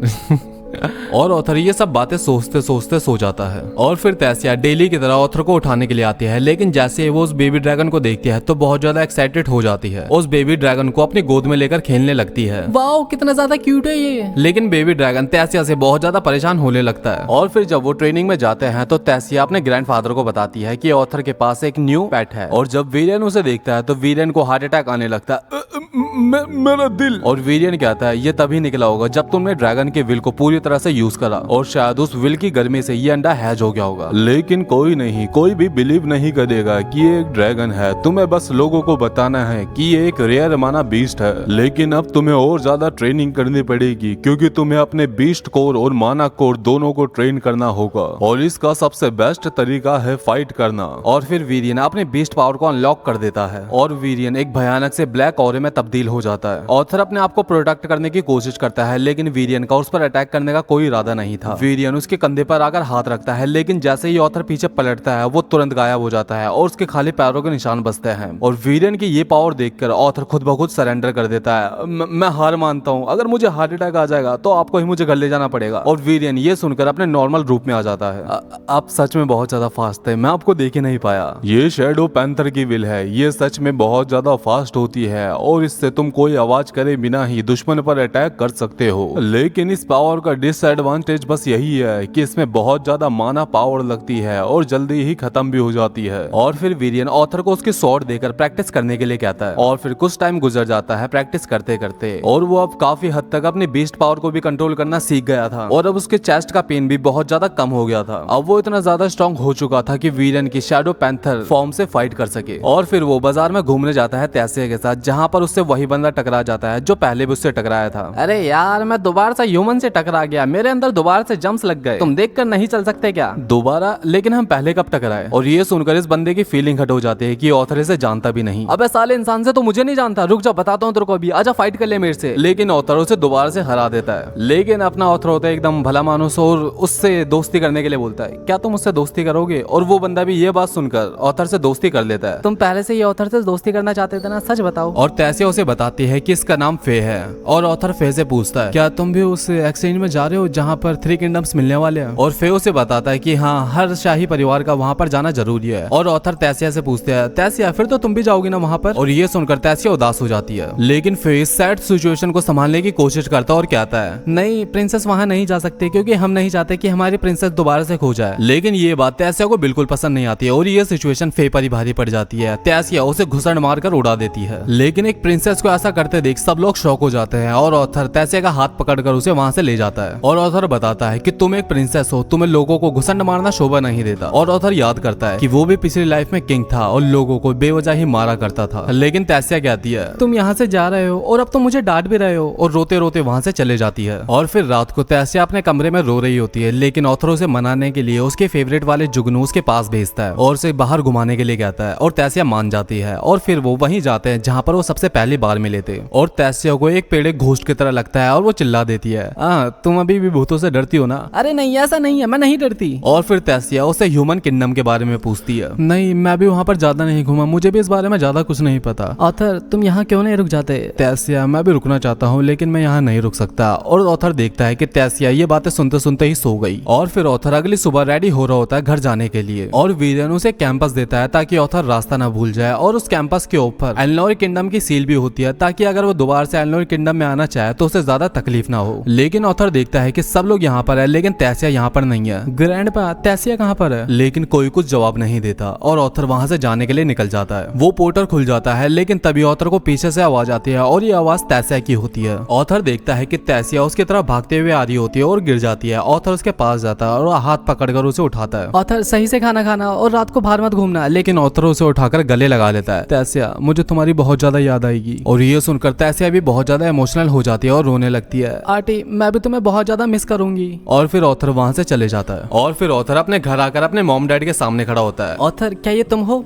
हाँ। और ऑथर के मॉम डैड बहुत ज्यादा इमोशनल हो जाते हैं और उसको गले लगाकर रोने लगते हैं। लेकिन ऑथर की छोटी बहन कहती है, मॉम डैड प्लीज रोइए मत। और ऑथर अपनी छोटी बहन को देखता है जिसे बचाते वक्त ही ऑथर अपनी फैमिली से बिछड़ गया था। और फिर ऑथर घुटने पर बैठकर अपनी छोटी बहन से मिलता है। हेलो, कैसी हो तुम? मेरा नाम है ऑथर लिविन। और ऑथर की मॉम ऑथर की छोटी बहन को बताती है, बेटा ये तुम्हारे बड़े भैया है। बड़े भैया? और फिर वो ऑथर को घर में लेकर जाकर ऑथर की तबीयत के बारे में पूछने लगता है। लेकिन ऑथर की छोटी बहन जिसका नाम एलेनर होता है उसको जेलसी हो रही होती है क्योंकि उसके पेरेंट्स का सारा अटेंशन ऑथर पर ही रहता है। और फिर वो उसके पास आती है और फिर ऑथर के पेरेंट्स इन 3 सालों में ऑथर के साथ क्या क्या हुआ ये सारी की सारी बातें पूछने लगते हैं। और ऑथर बताता है, जब मैं आप लोगों से बिछड़ गया था तो मेरी आंखें एक जंगल में खुली, वहां मैंने एक एल्फ गर्ल को देखा और वो मुझे अपने साथ एलनोर किंगडम में लेकर गई। और फिर मैं इतने सालों से वहीं था जब तक कि एक्सोर्स सिटी का पोर्टल नहीं खुला। और फिर ऑथर के पेरेंट्स पूछते हैं कि तुम बीमार क्यों हो गए थे? और ऑथर जवाब देता है, मैं बस ऐसे थोड़ा सा बीमार हो गया था क्योंकि मैंने अपने माना कोर को जल्दी ही एक्टिव कर लिया था और मैं उसे स्टेबल नहीं कर पाया, इसलिए मैं बस थोड़ा सा बीमार हो गया था। ऑथर उन्हें सारी बातें बता देता है लेकिन सैल्विया वाली बात नहीं बताता। और फिर वो ऑथर से उसके पेट के बारे में पूछते हैं और ऑथर बताता है, मैं जब ट्रैवल कर रहा था तो मैंने देखा कि इसके पेरेंट्स मर रहे हैं और मैं इसे अपने साथ ले आया। अब ये मेरे साथ ही रहता है और मैं ही इसका ख्याल रखता हूँ और मैंने इसका नाम सैल्विया रखा है। लेकिन ऑथर उन्हें ये नहीं बताता कि ये एक ड्रैगन है। वो उनसे कहता है कि ये बस एक रेयर माना बीस्ट है जो कि मेरे साथ रहता है। छोड़ो जो कुछ भी हो, लेकिन मुझे ये देखकर खुशी है कि तुम ठीक हो। वैसे ऑथर मुझे ये बताओ कि तुम्हारा माना कोर किस स्टेज पर पहुंचा? क्या रेनोल्ड, तुम भी? ऑथर अभी अभी घर पर आया और तुम मुझसे कैसे सवाल पूछ रहे हो? लेकिन ऑथर अपने डैड से पूछता है कि डैड आप यहाँ पर क्या करते हैं? और ऑथर के डैड बड़े गर्व से बताते हैं, मुझे यहाँ पर ऑस्ट्रेलिया ऑक्शन हाउस में एक सिक्योरिटी इंस्ट्रक्टर की जॉब मिल चुकी है। वाओ, ये तो सुनने में काफी औसम लग रहा है। वैसे आपका माना कोर कौन से स्टेज पर पहुंचा? और रेनोल्ड बताता है उसका माना core deep orange stage stage पर है। दरअसल माना के कई सारे कलर्स होते हैं जो कि ब्लैक से शुरू होते हैं, ब्लैक, रेड, ऑरेंज, येलो,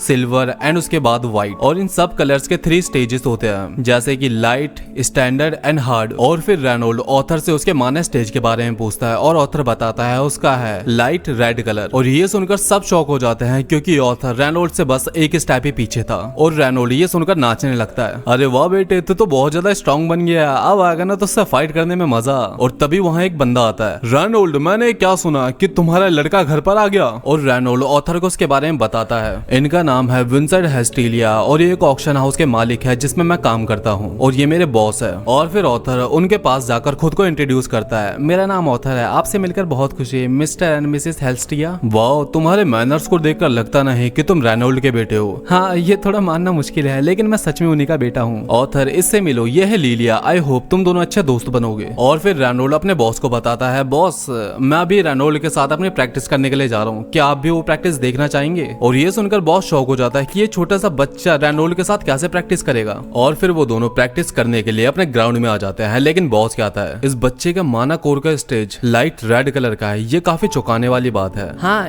ये बचपन से ही काफी जल्दी सीखता है, लेकिन इतनी जल्दी सब कुछ सीख लेगा इतना तो मुझे भी नहीं पता था। और बॉस बताता है, एग्जॉर्स एकेडमी के बच्चों को भी इस स्टेज पर आने में कम से कम 12-13 साल की उम्र लग जाती है, लेकिन इसने 8 साल की उम्र में ये सब कुछ कर लिया, ये सच में हैरान करने वाली बात है। और फिर दोनों में फाइट शुरू हो जाती है। ऑथर रेनोल्ड पे काफी सारे अटैक कर रहा होता है लेकिन रेनोल्ड बस डॉज कर रहा होता है उन सारे अटैक्स को। वाह, तुम तो पहले से काफी ज्यादा स्ट्रांग हो गए, लेकिन मुझे माफ करना, अब मैं थोड़ा सीरियस होने जा रहा हूँ। और रेनोल्ड फोकस करके अपने हाथों की मानों को फायर में कन्वर्ट कर देता है, जो कि ऑथर के लिए काफी ज्यादा सरप्राइजिंग थी क्योंकि ऑथर को बचपन से ये बात पता थी कि उसके पापा एक एग्यूनेटर है जो कि एग्यूमेंटिक माना को यूज करते हैं, लेकिन वो कंजूरिंग माना का यूज कर पा रहे हैं। ये देखकर ऑथर बहुत ज्यादा शॉक हो जाता है। और फिर रेनोल्ड अपनी पूरी ही बॉडी को फायर से कवर कर लेता है और अब दोनों में फाइट होना स्टार्ट हो जाती है, लेकिन ऑथर को डॉज करने में बहुत ज्यादा मुश्किलें आ रही होती है। और ऑथर सोचता है कि पिछली लाइफ में उसके पास एक पावर थी जिसे वो की कहता था और उसका यूज करके वो अपनी रियल पावर को अनलिश कर सकता था। और फिर वो रेनोल्ड पर काफी सारे अटैक्स करता है, लेकिन रेनोल्ड पर उन अटैक का कोई फायदा नहीं हो रहा होता है और रेनोल्ड सारे अटैक्स को डॉज कर लेता है। और सब लोग ये देख रहे होते हैं। अब ऑथर भी सीरियस हो जाता है और अपने हाथों में माना पावर ले आता है और उसके हाथों में से एक सुनहरी रोशनी निकलने लगती है। और फिर वो रेनोल्ड से फाइट करने जाता है और दोनों की टकरार होती है जिससे एक बड़ी सी शॉक वेव निकलती है जिससे वो दोनों दूर चले जाते हैं। और फिर रेनोल्ड अग्रेसिव होकर ऑथर पर अटैक करता है और वो ऑथर को पीछे ढकेल देता है। और ऑथर याद करता है कि जब वो वीरेन के साथ प्रैक्टिस कर रहा था तो उसने अपने फायर एलिमेंट को मास्टर करा था और ऑथर की इस प्रोग्रेस को देखकर वो उसे आगे की ट्रेनिंग भी देता है। और फिर ऑथर अपने हाथों में वही सुनहरा माना ले आता है, लेकिन इस बार वो उस माना को लाइटनिंग में कन्वर्ट कर देता है और वो लाइटनिंग इतनी ज्यादा स्ट्रांग होती है कि उसके आसपास की घास में आग लग जाती है। और ये देखकर रेनोल्ड बहुत ज्यादा शॉक हो जाता है और फिर से वो अपने मैजिक का यूज करके वाटर को मैनिपुलेट करके रेनोल्ड पर अटैक कर देता है, लेकिन रेनोल्ड उसको जैसे तैसे डॉज कर देता है और वो अटैक रेनोल्ड को लगता उससे पहले ही ऑथर इस मैजिक को बंद कर देता है। और ऑथर की ये पावर देखकर रेनोल्ड ऑथर से काफी ज्यादा इंप्रेस हो जाता है और वहां बैठे सब लोग भी ऑथर की तारीफ करने लगते हैं। और फिर उसके कुछ देर बाद वो सब लोग डाइनिंग टेबल पर बैठकर बातें करने लगते हैं कि ऑथर तो सच में एक जीनियस है। और रेनोल्ड बताता है, हाँ ये तो मुझे पहले से ही पता था, जब उसने 3 साल की उम्र में अपना माना अवेकन करके हमारे घर को ही ब्लास्ट कर दिया। और विल्सन उन्हें बताता है, तुम ऑथर को एक्साइरस एकेडमी क्यों नहीं भेजते। और वो बताते हैं, एक्साइरस एकेडमी इस कॉन्टिनेंट की सबसे बड़ी मैजिक एकेडमी है, अगर तुम ऑथर को वहां भेजोगे तो फिक्र मत करो, ऑथर का सारा खर्चा मैं उठा लूंगा। लेकिन एलिस थोड़ी परेशान होती है क्योंकि उसे ये भी नहीं पता कि ऑथर को वहां पर एडमिशन मिलेगा या नहीं। लेकिन विल्सन बड़े कॉन्फिडेंस के साथ बोलता है कि तुम फिक्र मत करो, वहां के डायरेक्टर को मैं अच्छे से जानता हूँ, ऑथर को एडमिशन मिल जाएगा। लेकिन ऑथर कहता है, अगर ये बात मुझसे जुड़ी है तो इसमें मेरी भी राय होनी चाहिए ना, मैं अभी अभी अपनी फैमिली से मिला हूँ और मैं इतनी जल्दी अपनी फैमिली से दूर नहीं जाना चाहता। और विल्सन ऑथर की इस फीलिंग को समझ जाता है और ऑथर थक जाता है और वो घूमने के लिए बाहर आ जाता है, लेकिन लीलिया उसके पीछे पीछे आ जाती है क्योंकि लीलिया ऑथर की दीवानी हो गई होती है उसकी पावर देखकर। अरे अगर तुम ऐसे ही घूमते रहोगे तो तुम यहाँ खो जाओगे, चलो मैं तुम्हें एक इंटरेस्टिंग जगह दिखाती हूँ। और वो फिरोजा हाउस के बेसमेंट में आ जाते हैं जहाँ पर बहुत सारा खाना बनता है और लीलिया वहाँ पर बैठकर खाना खाने लगती है। मिस लीलिया हमेशा यहाँ पर आ जाते हैं जब वो स्ट्रेस में होती है।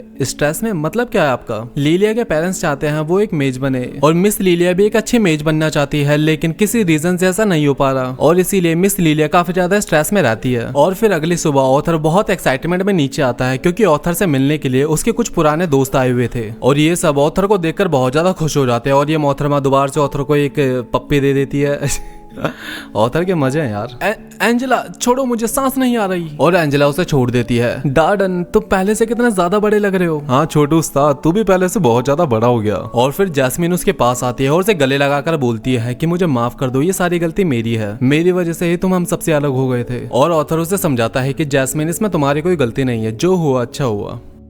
और फिर अगले सीन में ऑथर अपनी माना बीस्ट पावर का यूज करके टाइम को रोकने की कोशिश करता है, लेकिन वो ऐसा बहुत कम सेकंड के लिए ही कर पाता है। हाय बहुत मुश्किल है ये तो, मुझे जल्दी स्ट्रांग बनना पड़ेगा वरना मैं अपनी फैमिली को कैसे प्रोटेक्ट करूंगा। और उतने में सिल्विया आकर उससे कडल करने लग जाती है। ऑथर सिल्विया को प्यार करने के लिए सिल्विया के पास जाता है, लेकिन ऑथर स्मेल करता है कि सिल्विया के अंदर से बहुत बुरी स्मेल आ रही होती है। और फिर ऑथर सिल्विया की रगड़ रगड़ के सफाई करने लगता है और फिर उसकी फैमिली आती है और कहती है सिल्विया की सफाई तो हो गई, अब तुम्हारी सफाई की बारी है। लेकिन ऑथर को समझ पाता उससे पहले ही उसकी फैमिली उसे बार बार शॉप में बैठा देती है। अरे वाह तुम तो एक हीरे हो, लेकिन आज मैं तुम्हें आकार दूंगा, आज तो मुझे काम में बहुत मजा आएगा। और ऑथर को जल्दी ही रियलाइज हो जाता है कि ये बंदा खाली उसके बाल काटने के दो बात बिल्कुल नहीं कर रहा। और फिर ऑथर अपनी हजामत करवा के अपनी फैमिली के पास जाता है। अरे वाह मेरा राजा बेटा कितना ज्यादा सुंदर लग रहा है आज। और वो बताते हैं कि वो ऑथर को ऑक्शन हाउस में लेकर जा रहे थे, लेकिन ऑथर उस जंगली लुक के साथ ऑक्शन हाउस में नहीं जा सकता क्योंकि वहाँ पर काफी ज्यादा रॉयल फैमिलीज आएगी और यहाँ तक कि किंग भी आएगा। इसलिए उन्होंने ऑथर की हजामत करवा के उसे एकदम राजा बाबू बना दिया। और एलेनियर ऑथर का हाथ पकड़कर चलने के लिए कहती है ऑथर मैं तुमसे बहुत ज्यादा जेलस फील कर रही हूँ क्योंकि एलेनियर पहले मेरा हाथ पकड़कर चलती थी। और फिर वो मजे करते करते ऑक्शन हाउस की तरफ जाने लगते हैं। और फिर ऑथर एक रिंग को किंग की मूर्ति की फिंगर में डाल देता है, लेकिन तभी कुछ बच्चे पीछे से ऑथर के सर पे वो रिंग फेंक देते हैं। ये सब कौन है? और लिलिया बताती है वो सारे जायरस मैजिक एकेडमी के स्टूडेंट थे। उस एकेडमी की यूनिफॉर्म पहनना रॉयलिटी का सिंबल माना जाता है, इसीलिए सब उनके रिस्पेक्ट करते हैं। लेकिन ऑथर एक मैजिक ऑरा फील करता है जिसे वो पहले भी फील कर चुका होता है। और ऑथर उसके पास जाता है और ऑथर देखता है वहाँ पर कुछ चमकीली बॉल्स रखी होती है। और मिस हेलिसन बताती है ये बीस्ट कोर है, इसे माना बीस्ट से निकाला जाता है और जो भी इसे होल्ड करता है उसे मैजिकल पावर्स मिलती है। क्या हम इन्हें ऐसे ही खरीद और बेच भी सकते हैं? ऑथर के लिए काफी कुछ नया था क्योंकि एलनोर किंगडम में ऐसा कुछ नहीं होता था। और मिस हेलिस्टन बताती है हाँ यहाँ पर माना यूजर अपने मैजिक को स्ट्रॉन्ग बनाने के लिए बीस्ट कोर का इस्तेमाल करते हैं और एक बीस्ट कोर की कीमत लगभग 100 गोल्ड कॉइन्स होती है और कभी कभार उससे भी ज्यादा। और ऑथर सोचता है कि ये तो इतना सारा पैसा है कि उसकी फैमिली 250 सालों तक आराम से बैठकर खा सकती है। वैसे नेक्स्ट ऑक्शन में हमारे ऑक्शन हाउस में भी कुछ बीस्ट कोर आने वाले हैं, अगर तुम चाहो तो उन्हें छू सकते हो। लेकिन ऑथर को इन सब की कोई जरूरत नहीं थी क्योंकि वो अपनी ड्रैगन विल के साथ ही खुश था। लेकिन लिलिया भी एक बीस्ट विल लेने की डिमांड करती है क्योंकि वो अपने मैजिक को बढ़ाना चाहती है। लेकिन उसकी मॉम मना करते हुए कहती है अगर हम बीस्ट कोर ले भी ले तो ये जरूरी नहीं कि तुम मैजिक यूज कर पाओगी, और वैसे भी बीस्ट विल बहुत ज्यादा महंगे होते हैं। लेकिन लिलिया कहती है लेकिन मॉम कुछ सस्ते वाले भी तो होते हैं ना। लेकिन लिलिया की मॉम उसकी बात को इग्नोर करके वहां से चले जाती है और ये बात लिलिया की फीलिंग को बहुत ज्यादा हर्ट करती है, जिससे कि लिलिया पूरे टाइम शांत बैठी रहती है। लेकिन ऑथर नोटिस करता है कि लिलिया कहीं पर जा रही होती है और वो भी लिलिया के पीछे उस पतली सी गली में चले जाता है। और फिर वो एक स्टोर में आ जाते हैं जहाँ पर कुछ बीस्ट कोर रखे होते हैं और लिलिया उन बीस्ट कोर को खरीदने की सोच रही होती है क्योंकि वो उसकी पॉकेट मनी में आ सकते हैं। लेकिन तभी पीछे से ऑथर आ जाता है। लिलिया तुम क्या करने की सोच रही हो?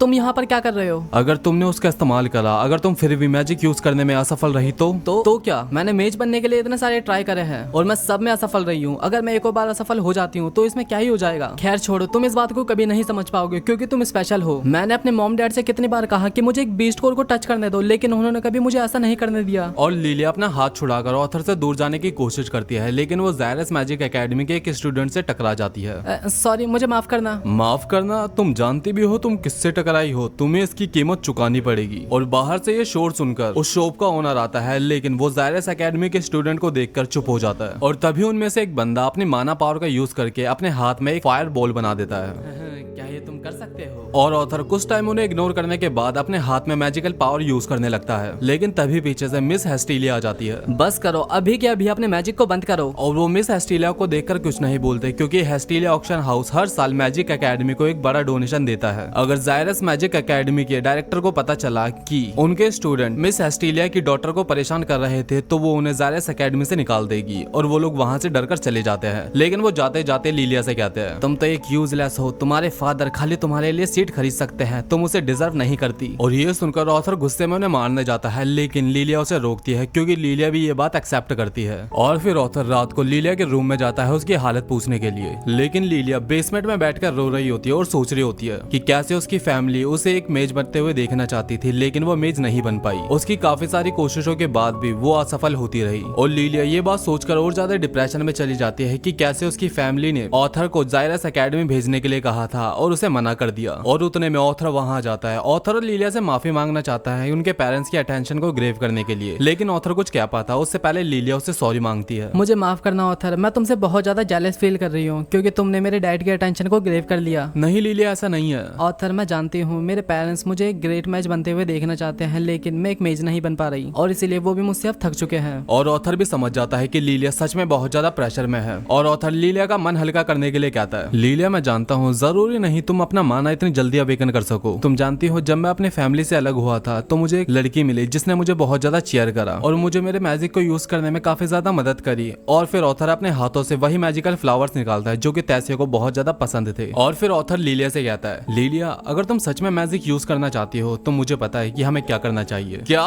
तुम ये क्या कहना चाहते हो कि लीलिया ने घर छोड़ दिया? हाँ, मैंने लीलिया को वहाँ भेज दिया जहाँ पर मैंने अपना मैजिक यूज करना सीखा था और वही लीलिया के लिए बेस्ट जगह है। और सबसे बड़ी बात यह है कि लीलिया अपना मैजिक यूज करना चाहती थी और मैंने उसका बस सपोर्ट करा। लेकिन विल्सन ऑथर पे गुस्सा करने लग जाता है कि उसने बिना पूछे लीलिया को क्यों भेज दिया। लेकिन ऑथर जवाब में बस उनको एक चिट्ठी देता है जो कि लीलिया ने लिखी थी। मॉम डैड, मैं जानती हूँ मेरा दूर जाना आपको पसंद नहीं आएगा, लेकिन चाहे कितने भी साल क्यों न लग जाए, मैं आपसे प्रॉमिस करती हूँ कि मैं एक ग्रेट सॉर्सरर बनकर ही वापस लौटूंगी। और प्लीज आप मेरी बिल्कुल फिक्र मत करना, मैं जहाँ भी रहूंगी बहुत अच्छे से रहूंगी और अपना भी ख्याल रखना मॉम डैड, बाय। और ये पढ़कर विंसन बहुत ज्यादा इमोशनल हो जाता है और अपने घुटनों पर बैठकर रोने लगता है। मैं भी कितना बड़ा पागल हूँ, भले वो मैजिक यूज नहीं कर पा रही थी लेकिन वो थी तो मेरी ही बेटी थी। मैं सच में उससे बहुत ज्यादा प्यार करता था लेकिन कभी जता नहीं पाया। मैं बस उसे जायरस एकेडमी भेजने के पीछे पड़ा रहा ताकि वो एक ग्रेट मैच बन सके। लीलिया प्लीज मुझे माफ कर देना। और फिर विंसन को अपनी गलती रियलाइज हो जाती है और ऑथर लीलिया को बुलाता है, लीलिया अब तुम आ सकती हो। और फिर लीलिया बाहर आती है और विंसन लीलिया को देखकर कहता है, लीलिया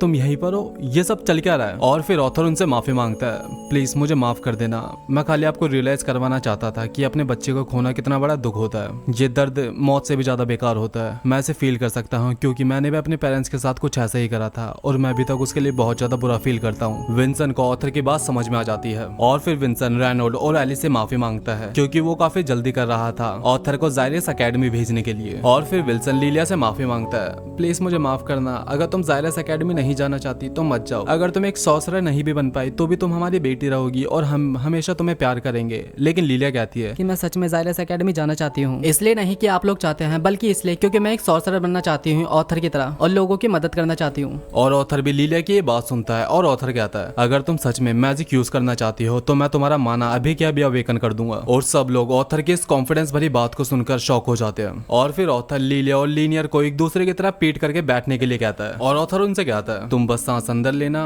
और सांस को बाहर छोड़ना, खाली अपनी ब्रीदिंग पर फोकस करना। और फिर दोनों ऐसा करते हैं। लीनियर को तो माना दिख जाता है लेकिन लीलिया को अभी तक माना नहीं दिख पाता। और फिर ऑथर उनकी पीठ पर हाथ लगाता है, अभी मैं जो करने जा रहा हूँ उससे तुम्हें थोड़ा सा गर्म लगेगा लेकिन अपनी ब्रीदिंग पर ही फोकस करना। और फिर ऑथर अपना माना उनके अंदर इंजेक्ट कर देता है और अब फाइनली लीलिया को माना बबल्स दिखने लग जाते हैं और उसके पेरेंट्स भी ये देखकर बहुत ज्यादा खुश होते हैं कि फाइनली उनकी लीलिया मानो को इमेजिन कर सकती है।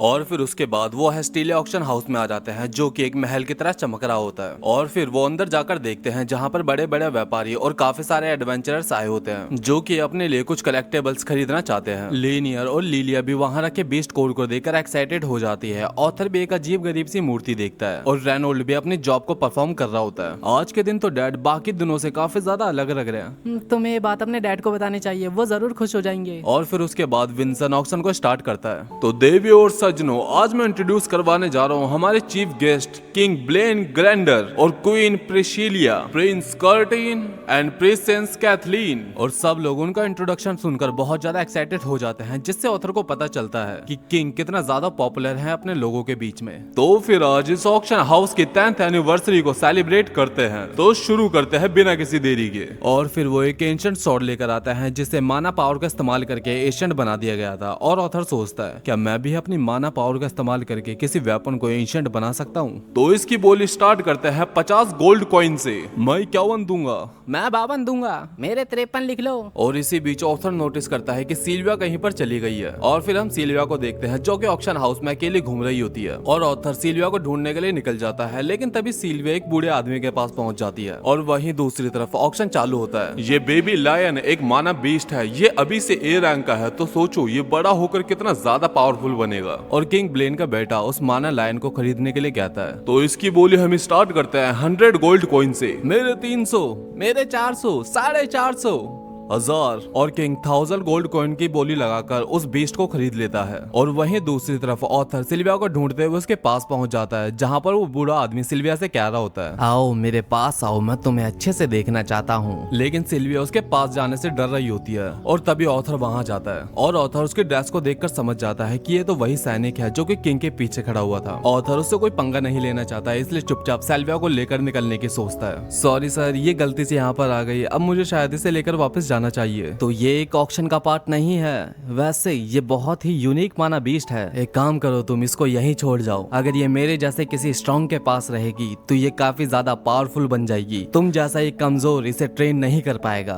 और वो ऑथर के सामने अपने पावर को फ्लेक्स करने लगता है, लेकिन ऑथर को घंटा फर्क नहीं पड़ता और ऑथर वहां से जाने लगता है। और फिर वो ऑथर के पीछे से कहता है, तुम यहाँ से जा रहे हो मुझे गुस्सा दिलाकर, लेकिन जो तुम्हारी फैमिली के साथ होगा उसके जिम्मेदार तुम खुद ही होंगे। और अपनी फैमिली के बारे में ऐसा सुनकर ऑथर को गुस्सा आ जाता है। दोबारा बोल, तूने क्या बोला? और ऑथर में से एक भयानक ऑरा निकलने लगता है। वो ऑरा इतना ज्यादा खतरनाक होता है कि ऑक्शन हाउस की सारी खिड़कियां टूट जाती है। विल्सन जैसे कमजोर विल वाले लोग नीचे गिर जाते हैं और किंग समझ जाता है कि कोई बहुत पावरफुल इंसान गुस्से में है। और वो बूढ़ा भी ऑथर के ऑरा के सामने नीचे बैठ जाता है, लेकिन ऑथर को जल्दी ही रियलाइज हो जाता है कि उसने कुछ ज्यादा ही कर दिया। उसने अपने ट्रू इमोशन को रिलीज कर दिया और ऑथर फिर सब कुछ नॉर्मल कर देता है। जल्दी जल्दी जाकर देखो कि अभी क्या हुआ था। और फिर किंग रेनोल्ड के पास आते हैं। तो इस ऑक्शन हाउस की सिक्योरिटी का जिम्मा तुम्हारे ऊपर था ना? Yes sir. तो देखने से ऐसा लग रहा है तुम सिक्योरिटी संभालने में असफल रहे। तुम्हें इसकी क्या सजा मिलनी चाहिए? जो आप सजा दो माय लॉर्ड, मैं एक्सेप्ट कर लूंगा। लेकिन तभी पीछे से वो बूढ़ा सोल्जर बोलता है, माय लॉर्ड मुझे माफ करना है, लेकिन अभी तक किसी को बड़ा डैमेज नहीं हुआ, तो अच्छा यही होगा कि हम इसे कोई बड़ी सजा ना दे। वैसे देखिए ना, वो माना बीस्ट कितना ज्यादा प्यारा है और काफी ज्यादा स्ट्रांग भी लग रहा है। अगर वो हमारे पास होगा तो हम उसे इन्वॉल्व करके उसके फुल पोटेंशियल तक पहुंचा देंगे। और किंग उसकी बात से अग्री करते हुए कहता है, सेबेस्टियन ने हमारी लाइफ काफी बार बचाई है, इतनी बार कि मैं उसे गिन भी नहीं सकता, और इसके लिए मैंने उसे कोई तोहफा भी नहीं दिया, तो शायद ये बीस्ट उसके लिए सही तोहफा होगा। और किंग रेनोल्ड से ऑथर के उस बीस्ट को लेने के बारे में पूछता है, लेकिन रेनोल्ड कहता है, माय लॉर्ड मुझे माफ करना, वो बीस्ट ऑथर का है, ऑथर ने अपनी मेहनत से उसे पाया है, तो इसका डिसीजन उसे खुद ही लेना चाहिए। और किंग भी रेनोल्ड की इस बात से अग्री करता है और वो फिर ऑथर से पूछता है उसके बीस्ट के बारे में। शुक्रिया माय लॉर्ड कि आपने मेरे बीस्ट को इस काबिल समझा, लेकिन मुझे माफ करना, मैं उसे खुद से दूर नहीं कर सकता। अरे बच्चे तुम फिक्र मत करो, इसके बदले में मैं तुम्हें लायन बीस्ट दे दूंगा जो हमने आज ही खरीदा है, वो भी काफी ज्यादा पावरफुल है। अब बताओ तुम क्या कहना चाहते हो? माय लॉर्ड प्लीज मुझे माफ कर देना, मैंने अभी थोड़ी देर पहले ही आपसे कहा कि मैं उसे खुद से दूर नहीं कर सकता। सिल्विया मेरी पार्टनर है।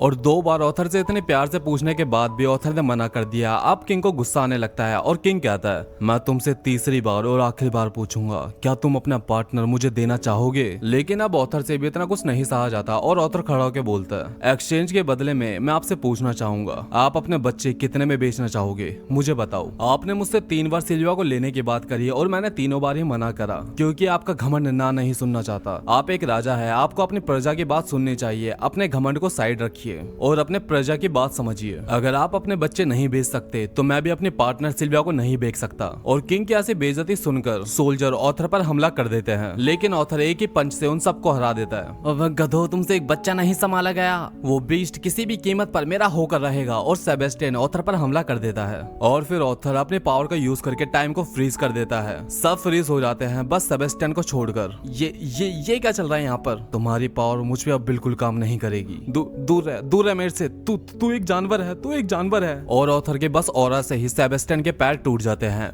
मेरे पैर। अगली बार मेरी फैमिली को परेशान करने से पहले 100 बार सोचना। और सेबेस्टियन को ऑथर के पीछे एक ड्रैगन की इमेज दिखाई देती है, जिसे देखकर वो बहुत ज्यादा डर जाता है। और तभी टाइम दोबारा से शुरू हो जाता है और ऑथर उस पावर का इस्तेमाल करने के बाद बेहोश होकर गिर जाता है। और फिर जब ऑथर की आंखें खुलती है तो वो अपने रूम में लेटा हुआ होता है। मेरा सर कितना ज्यादा दर्द हो रहा है, शायद मैं इस पावर का इस्तेमाल काफी कम टाइम के लिए ही कर पाता हूँ। और ऑथर को रियलाइज होता है कि वो इस पावर का इस्तेमाल बहुत कम समय के लिए ही कर पाता है, उसे इस पावर का यूज करने के लिए और ज्यादा स्ट्रांग होना पड़ेगा। और फिर ऑथर अपने मदर के साथ शॉपिंग करके आता है तो वो देखता है कि उसके डैड किसी से जोर जोर से चिल्लाकर बातें कर रहे होते हैं। और ऑथर जब ये सुनता है तो पूछता है कि यहाँ पर क्या चल रहा है, लेकिन वो उसे शांत होने के लिए कहते हैं। लेकिन फिर भी ऑथर अंदर आ जाता है। डैड, क्या यहाँ पर सब कुछ ठीक है? और फिर ये बंदा खड़ा होता है। दरअसल ये किंग का एक मैसेंजर होता है जो कि किंग का मैसेज लेकर आया होता है और ये बताता है कि किंग ने अपने बिहेवियर के लिए आप सबसे माफी मांगी है और कल भी जो बात हुई वो सारी बातें भूल जाने के लिए कहा है। और ये ऑथर की फैमिली के लिए कुछ पैसे भी लेकर आया होता है। और ऑथर को जल्दी ही रियलाइज हो जाता है कि किंग कल की बात को दबाना चाहता है। कल छोटा सा इंसिडेंट हुआ, उसके लिए किंग माफी मांगते हैं। छोटा सा? 2 सोल्जर ने मेरे ऊपर हमला करा और यहाँ तक कि उस रॉयल मेज ने भी मेरे ऊपर हमला करा, वो छोटा सा इंसिडेंट था। और ये मैसेंजर बताता है कि उन दोनों सोल्जर को उनकी हरकतों के लिए निकाल दिया गया और सेबेस्टियन भी अब हॉस्पिटल में भर्ती है क्योंकि उसके दोनों लेग्स टूट गए। और सेबेस्टियन जैसे ही होश में आया वो क्लेम करने लगा कि तुमने उसके पैर तोड़े हैं, लेकिन किसी ने वो होते हुए नहीं देखा तो उसे बस सोल्जर का बैक फायर मान लिया गया। और ये मैसेंजर बताता है कि किंग का ध्यान ऑथर की तरफ फिसले गया क्योंकि ऑथर काफी ज्यादा टैलेंटेड है, लेकिन टैलेंट से ही सब कुछ नहीं होता। ऑथर को पता होना चाहिए कि बड़ों की रिस्पेक्ट कैसे करते हैं क्योंकि हर राजा हमारे राजा जितना माफ नहीं करेगा। और फिर ऑथर रात को सोचता है मैजिक पावर होना ही स्ट्रांग होना नहीं होता, मुझे पॉलिटिकल पावर भी हासिल करनी पड़ेगी, तब जाके मैं अपनी फैमिली को प्रोटेक्ट कर पाऊंगा। पॉलिटिकल पावर से ऑथर का मतलब होता है एक ऑनरेबल पोजीशन। और फिर ऑथर जायरस एकेडमी आ जाता है जहां पर उसे एक उल्लू दिखाई देता है। वो उल्लू अपनी आंखों के इशारे से ऑथर को अपने साथ चलने के लिए कहता है। ऑथर उसके पीछे पीछे आता है और फिर ऑथर एक बूढ़ी औरत के सामने आकर खड़ा हो जाता है। ऑथर, मैं तुम्हारा ही इंतजार कर रही थी।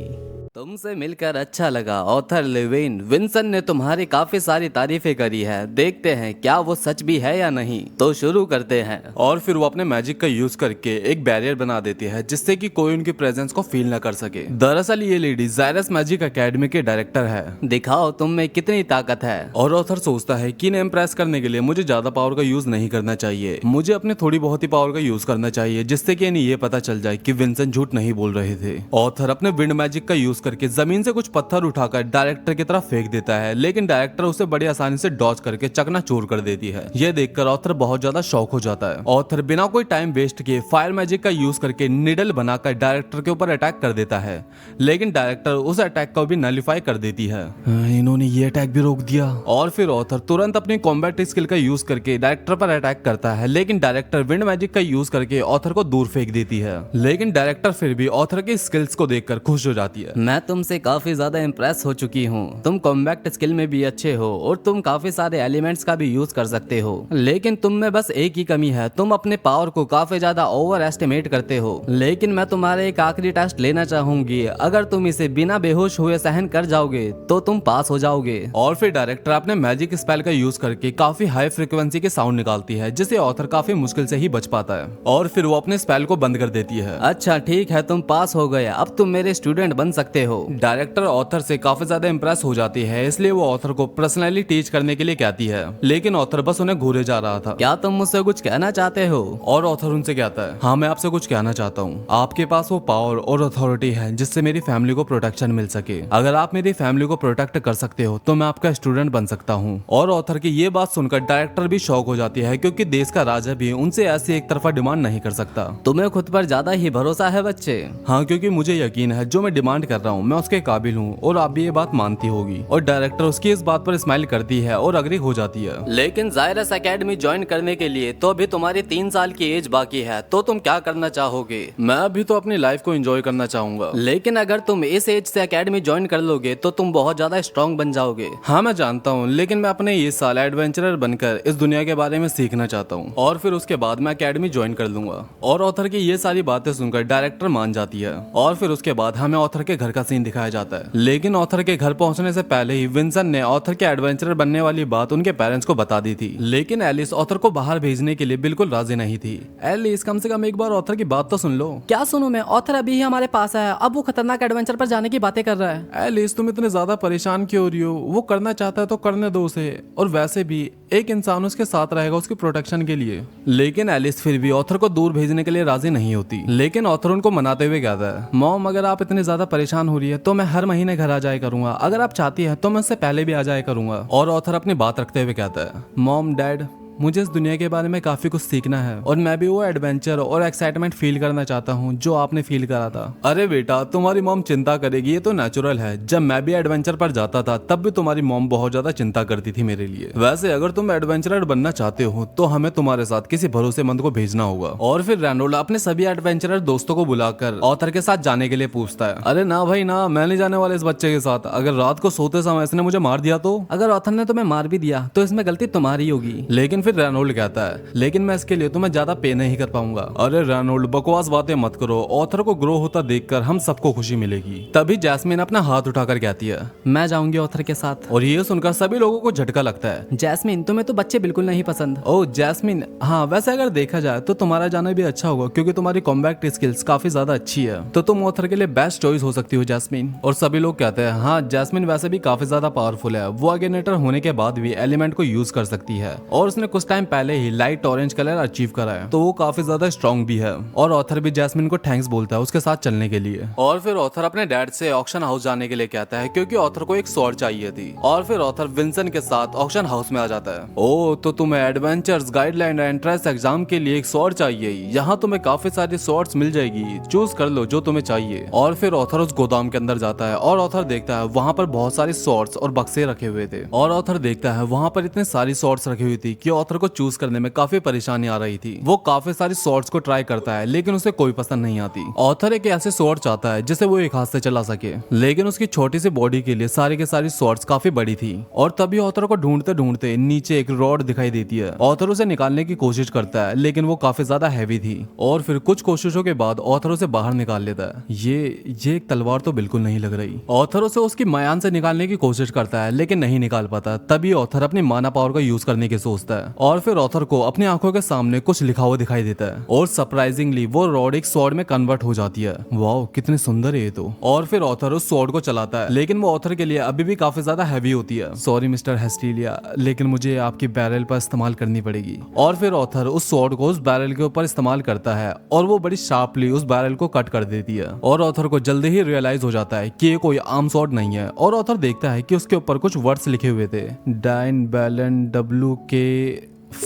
इसका मतलब क्या हो सकता है? और तभी ऑथर के हाथ में एक झटका लगता है और वो स्वॉर्ड नीचे गिर जाती है। लेकिन ऑथर जब उस स्वॉर्ड को दोबारा उठाता है तो देखता है अब इसका वेट भी हल्का हो गया और उसका साइज भी छोटा हो गया। अभी ऑथर के हाथ में परफेक्टली फिट हो रही थी। अब ऑथर इस स्वॉर्ड को बड़ी आसानी से चला पा रहा था। और तभी ऑथर के डैड विंसन और जेमसन वहां आ जाते हैं। ऑथर अपनी उस मैजिकल स्वॉर्ड को छुपाने के लिए एक दूसरी स्वॉर्ड उनके पास लेकर चले जाता है। देखिए डैड, मैंने ये वाली स्वॉर्ड चूज करी है। ओह अच्छा, तो तुम्हें ये स्वॉर्ड मिली है? हाँ, ये ज्यादा फैंसी नहीं है लेकिन इसे स्विंग करना काफी ज्यादा आसान है मेरे लिए। और ऑथर के डैड उस स्वॉर्ड को चेक करने लगते हैं। बेटा, ये थोड़ी सी ऑफ बैलेंस है लेकिन शायद तुम्हारे लिए परफेक्टली फिट होती है। विंसन, आप क्या कहते हैं? हाँ, अगर ऑथर को पसंद है तो ये स्वॉर्ड सही है। और तभी विंसन का ध्यान ऑथर के वेस्ट पर जाता है जहाँ पर वो मैजिकल स्वॉर्ड थी। ऑथर, ये तुम्हारी कमर पर क्या है? ऑथर नॉर्मल बिहेव करने की कोशिश करता है और कहता है कि ये तो मुझे वहीं जमीन पे पड़ी हुई मिली थी, इसका वेट काफी अच्छा है इसलिए मैंने इसे प्रैक्टिस के लिए अपने पास रख लिया, बस ज्यादा कुछ नहीं। और विंसन कहता है कि मुझे तो कुछ याद नहीं कि हमारे पास भी कुछ ऐसा था। लेकिन जिमसन कहता है, हाँ मुझे याद तो है, एक बार एक बुड्ढा आया था और उसको यहाँ पर फेंक कर चले गया। वो क्या रहा था, इसका यूज करने के लिए कोई स्वॉर्ड्समैन है ही नहीं, इसलिए वो कचरे की तरह से यहाँ पर छोड़कर चले गया। हमने काफी लोगों से इसे चेक करवाया लेकिन कोई भी इसे समझ नहीं पाया कि ये क्या है, इसलिए हमने भी इसे यहीं पर छोड़ दिया। अच्छा, अगर ऐसा है तो हमें किसी हाई रैंक वाले से इसे चेक करवाना चाहिए। लेकिन ऑथर ऐसा बिल्कुल नहीं चाहता और विल्सन को अपनी प्यारी प्यारी नजरों से मक्खन लगाने लगता है। प्लीज अंकल विल्सन, मान जाइए ना, ये मुझे दे दीजिए। वैसे भी ये तो आपके लिए कचरे का टुकड़ा है ना, प्लीज अंकल मान जाइए ना। और ऑथर की ये सब हरकतें देखकर विंसन पिघल जाता है और ऑथर को उसे अपने पास रखने के लिए परमिशन दे देता है और अब ऑथर एडवेंचरर बनने से पहले अपनी फैमिली के साथ और हेस्टिलिया फैमिली के साथ अपना टाइम स्पेंड करता है। और फिर अब ऑथर का बर्थडे आ जाता है और काफी लोग उसे अच्छे से सेलिब्रेट करते हैं। ओ मुझे तो यकीन नहीं हो रहा, मेरा बच्चा कब 9 साल का हो गया। अरे एलिस, अपने आंसू संभाल कर रखो, अभी ऑथर हमसे दूर नहीं गया। और फिर उसके बाद सब लोग खाना खाते हैं और एंजॉय करते हैं। तो सबका खाना हो चुका है, अब बारी है प्रेजेंट की। और सबसे पहले ऑथर अपनी मॉम एलिस का प्रेजेंट खोलता है। उसके अंदर एक हैंड कफ होता है जिसके ऊपर कुछ स्टोन लगे होते हैं। बेटा ये स्टोन मेरे हीलिंग मैजिक से इन्फ्यूज है। जब भी तुम घायल हो जाओ तो इन स्टोन का यूज करना, तुम उससे हील हो जाओगे। अरे वाह मॉम, ये कितना अच्छा प्रेजेंट है ये। और फिर उसके बाद विल्सन अपना प्रेजेंट देता है। Author, will you marry me?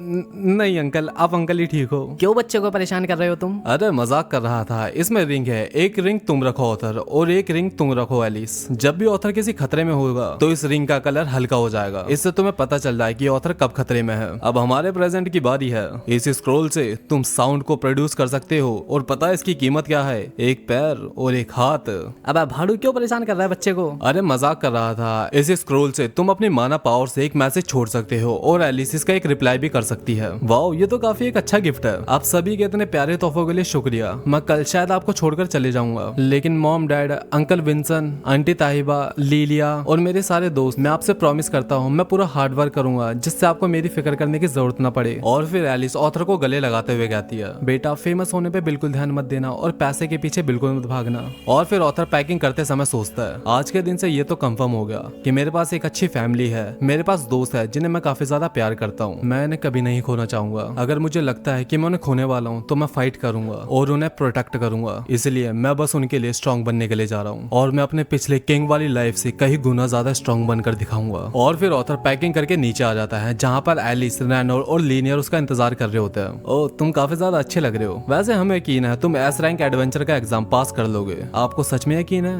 हाँ, तुम बहुत ज्यादा स्ट्रांग हो। लेकिन बेटा सुनो, कभी भी खुद से कुछ करने की कोशिश मत करना। ये मत भूलना कि जैस्मिन भी तुम्हारे साथ है। और एलिस ऑथर से कहती है कि बेटा रिंग पहनना बिल्कुल मत भूलना। और फिर सब इमोशनल होकर ऑथर को विदा करते हैं और अब ऑथर घर से बाहर आ जाता है जहाँ पर जैस्मिन उसका इंतजार कर रही होती है। और फिर वो एग्जाम देने के लिए निकल जाते हैं और फिर वो ज़ायरस मैजिक एकेडमी के एग्जाम सेंटर पहुंच जाते हैं। हम यहाँ पर रैंक असेसमेंट के लिए आए हैं। और जैस्मिन के एक क्लास एडवेंचर होने की वजह से उन्हें डायरेक्ट ज़ायरस एकेडमी के चीफ से मिलने का मौका मिल जाता है। और हम देखते हैं ऑथर ने अपना फेस एक मास्क से कवर कर रखा होता है। दरअसल उसने ऐसा इसलिए करा होता है क्योंकि रॉयल फैमिली ऑथर को पहचानती है। अगर उन्हें ऑथर के बारे में पता चल जाएगा तो ऑथर प्रॉब्लम में आ जाएगा, इसलिए उसने अपना फेस कवर कर लिया। और फिर वो ज़ायरस मैजिक एकेडमी के चीफ के ऑफिस में पहुंच जाते हैं। एक क्लास की एडवेंचर जैस्मिन फ्लेम्सवर्थ आपसे मिलने के लिए आई है। और फिर ये बंदा अपना इंट्रोडक्शन देता है, मैं ज़ायरस एकेडमी का चीफ हूँ, कैस्पियन ब्लेम हार्ट। तुमसे मिलकर अच्छा लगा। ओह, तो आप अपने साथ एक कैंडिडेट भी लेकर आइए। वैसे तो हम एग्जाम से पहले कैंडिडेट का रिटर्न एग्जाम लेते हैं, लेकिन ये उसके ऊपर डिपेंड करता है कि उसका रिकमेंडेशन किसने कराया। और ब्लेम हार्ट जैस्मिन को बताता है कि आपके आने से पहले आपके फादर यहाँ पर आए थे और आपका रिकमेंडेशन यहाँ पर देकर चले गए। और इसी की वजह से ऑथर का रिटर्न एग्जाम स्किप कर दिया जाता है और उसे डायरेक्ट फाइटिंग एग्जाम देना होगा। और फिर ब्लेम हार्ट उन्हें फाइटिंग अरीना में लेकर चले जाता है जहाँ पर फाइटिंग एग्जाम चल रहा होता है। और जैसे ही उसका दरवाजा खुलता है वो देखते हैं वहाँ तो पहले से एक फाइट चल रही होती है। और फिर वो अपनी सीट पर जाकर बैठ जाते हैं। अपनी स्पीड से ज्यादा माना का इस्तेमाल करो और तुम्हारा डिफेंस काफी कमजोर है। डायना व्हाइट हॉल तुम्हें सी क्लास कंजूरिंग का टैग दिया जाता है। और इससे हमें पता चलता है यहाँ पर स्टूडेंट्स को क्लास वाइज डिवाइड करा जाता है। और फिर अगला स्टूडेंट एलिजा नाइट आता है, लेकिन हम देखते हैं उसे बिना फाइट करे ही बी क्लास एडवेंचर का टैग दे दिया जाता है। ये देखकर सब लोग शॉक हो जाते हैं। जैस्मिन, ये क्या हुआ अभी? क्या तुम जानती हो? नहीं, मुझे भी इस बारे में कुछ नहीं पता। और फिर वो अगले स्टूडेंट लुकास वीकेंड को बुलाते हैं। फाइनली मेरी बारी आ गई। मुझे एक क्लास का एडवेंचरर बनने के लिए किसी सिफारिश की जरूरत नहीं है। और फिर वो अरेना में आकर फाइट करने लगता है और सब लोग देखते हैं उसका माना कोट लाइट ऑरेंज कलर का होता है जो कि काफी इंप्रेसिव होता है। लेकिन ऑथर नोटिस करता है उसके कान एल्फ की तरह है, जिससे ऑथर को पता चल जाता है कि ये बंदा एल्फ किंगडम से है। तो शुरू करते हैं। और फिर वो अपने फायर मैजिक से एग्जामिनर पर अटैक कर देता है, लेकिन एग्जामिनर अपने अर्थ मैजिक का यूज करके एक पहाड़ बीच में लेकर आकर उसे डॉज कर लेती है। लेकिन वीकेंड उस पहाड़ के ऊपर चढ़कर अपने फायर मैजिक से फायर के ऊपर से बारिश करने लगता है, लेकिन वो अटैक उसके कंट्रोल से बाहर हो जाता है और एक बहुत बड़ा ब्लास्ट कर देता है। लेकिन एग्जामिनर उस अटैक को दूर फेंक देती है और सबको बचा लेती है। तुम्हारी माना कैपेसिटी काफी अच्छी है, लेकिन तुम्हें खुद के ऊपर कंट्रोल करना चाहिए। और उसे बी क्लास के रैंक देकर वहां से फेंक देती है। अब अब ऑथर की बारी आ जाती है, लेकिन चीफ ऑथर के ऑरा को फील कर लेता है और चीफ को समझ में आ जाता है कि ऑथर सच में काफी ज्यादा पावरफुल है और वो खुद ऑथर से फाइट करने का डिसाइड करता है। तो शुरू करते हैं, लेकिन हमें इन दोनों की फाइट होते हुए नहीं दिखाई जाती और ऑथर को बी क्लास का टैग दे दिया जाता है। ओह, तो तुम अब ऑफिशियली एक एडवेंचरर बन चुके हो। और वहीं दूसरी तरफ वो एग्जामिनर ब्लेड हार्ट को घेर कर खड़े हो जाते हैं। सर ये कैसे पॉसिबल हो सकता है? एक ही दिन में क्लास बी के 2 एडवेंचर कैसे अप्रूव हो सकते हैं? और ब्लेड हार्ट उन्हें बताता है 6 महीने पहले जो एग्रीमेंट हुआ था तुम्हें वो याद नहीं? अच्छा, आप उस एग्रीमेंट की बात कर रहे हैं जो 3 किंगडम्स के बीच में हुआ था। हाँ, मैं उस एग्रीमेंट की बात कर रहा हूँ। उस एग्रीमेंट के दौरान एल्फ और दारव किंगडम्स के लोगों को भी ज़ायरस एकेडमी से एडवेंचरर रैंक प्रोवाइड करवाई जा सकती है। ओह, तो आप कहना चाहते हो कि वो बच्चे दारव और एल्फ के किंगडम से है? हाँ, लूकस हाफ एल्फ है और वो एक ऐसे परिवार से आता है जो इस वजह से फेमस है ताकि वो किसी भी हद तक जा सके एक पावरफुल मेज पैदा करने के लिए। और एल्जा नाइट दारव के किंगडम से आता है और उसकी फैमिली काफी ज्यादा पावरफुल है, इसलिए उसका एग्जाम स्किप कर दिया गया और उसे बी रैंक दे दिया गया। लेकिन एक एग्जामिनर ऑथर के बारे में जानने के लिए काफी ज्यादा क्यूरियस होता है, लेकिन ब्लेड हाथ उन्हें बताता है कि ऑथर के बारे में मुझे भी इतना नहीं पता, लेकिन मुझे इतना पता है ना ही तो वह एल्फ किंगडम से है ना ही वो दारव किंगडम से है। लेकिन उसके लिए सबसे इंटरेस्टिंग बात यह है कि उसका रिकमेंडेशन फ्लेम्सवर्थ फैमिली ने करा है और जब मैंने उससे फाइट करी तो वो एक्चुअली में सच में काफी ज्यादा स्ट्रॉन्ग है। उसकी मैजिकल पावर तो स्ट्रॉन्ग है ही, लेकिन उसकी स्वॉर्ड्स स्किल भी काफी ज्यादा अच्छी है। बस उसके बारे में मुझे इतना ही पता है। और फिर हम ऑथर को देखते हैं जहाँ पर एलिजा ऑथर के सामने आता है और एलिजा ऑथर से कहता है लूकस को रोकना काफी पागलपन भरा था, लेकिन अगर तुम वो नहीं करते तो मैं वैसा करता। और तभी लूकस वहां आ जाता है। अरे तुम एक दूसरे को जानते हो क्या? अरे बी क्लास के बच्चों के बीच में क्या बातें चल रही है, मुझे भी तो बताओ। लेकिन उन दोनों को लूकस में कोई इंटरेस्ट नहीं होता और उसे इग्नोर कर देते हैं। लूकस को ये काफी ज्यादा इंसल्टिंग लगता है और वो ऑथर की कॉलर पकड़ लेता है, लेकिन जब लूकस देखता है कि काफी सारे लोग उसे देख रहे हैं तो वो ऑथर की कॉलर छोड़ देता है। अभी तो तू बच गया बेटा, मैं तुझे आगे देख लूंगा। छोड़ो, जाने दो उसे। अब ये बताओ कि हम कहाँ चले? वैसे हम कहाँ चल सकते हैं? वैसे मेरे माइंड में एक जगह है। और फिर वो टेलीपोर्ट होकर एक मैदान में आ जाता है जहाँ पर बहुत सारे एडवेंचरर्स होते हैं और ऑथर को ये जगह काफी पीसफुल लग रही होती है, लेकिन जैस्मिन उसे बताती है इस जगह को पहले ही काफी सारे लोगों ने एक्सप्लोर कर चुका है। यहाँ पर लो क्लास के एडवेंचर आते हैं ताकि वो अपना मटेरियल कलेक्ट कर सके आगे के लिए। अच्छा, तो हमें कहाँ चलना चाहिए? तुम मेरे साथ चलो, मैं तुम्हें कुछ अनोखी चीज दिखाती हूँ। और फिर ऑथर जैस्मिन के पीछे पीछे उस जगह पर जाने लगता है, लेकिन वो भागते भागते कुछ धमाकों की आवाज सुनते हैं। ये आवाज कैसी है? और फिर वो रुककर उसे देखते हैं और तभी धुएं में से एक सुअर जैसा दिखने वाला बीस्ट निकलता है जो कि एडवेंचरर को खा रहा होता है। ऑथर भागो यहाँ से। और जैस्मिन भागते भागते बताती है ये एक भयानक मॉन्स्टर है जो कि आमतौर पर इस एरिया में नहीं देखा जाता। और जैस्मिन को भागते भागते टूटी हुई गाड़ी दिखाई देती है जहाँ पर कुछ व्यापारी घायल पड़े हुए थे और जैस्मिन समझ जाती है कि ये व्यापारी उस बीस्ट को कहीं लेकर जा रहे थे, लेकिन बीस्ट यहाँ से भाग गया। और तभी वो बीस्ट इनके ऊपर पीछे से अचानक हमला कर देता है, लेकिन वो बड़ी मुश्किल से इसे डॉज कर लेते हैं। लेकिन तभी वो बीस्ट अपनी लंबी जीप से उनके ऊपर अटैक कर देता है, वो लोग उसे डॉज कर लेते हैं। और फिर जैस्मिन उस बीस्ट के ऊपर अटैक करती है। बीस्ट के मुंह से खून निकलता है, लेकिन उसे ज्यादा फर्क नहीं पड़ता और वो बीस्ट दोबारा से उनका पीछा करने लग जाता है। वो बीस्ट जैस्मिन पर अटैक करने वाला होता है, लेकिन ऑथर आकर जैस्मिन को बचा लेता है। Thank you author. और तभी उस बीस्ट का ध्यान दूसरे एडवेंचरर के ऊपर चले जाता है, लेकिन जैस्मिन उन्हें बचाने के लिए उनके सामने खड़ी हो जाती है। ऑथर उस बीस्ट पर अटैक करने की सोचता है, लेकिन अंदर से किंग ग्रे की आवाज आती है,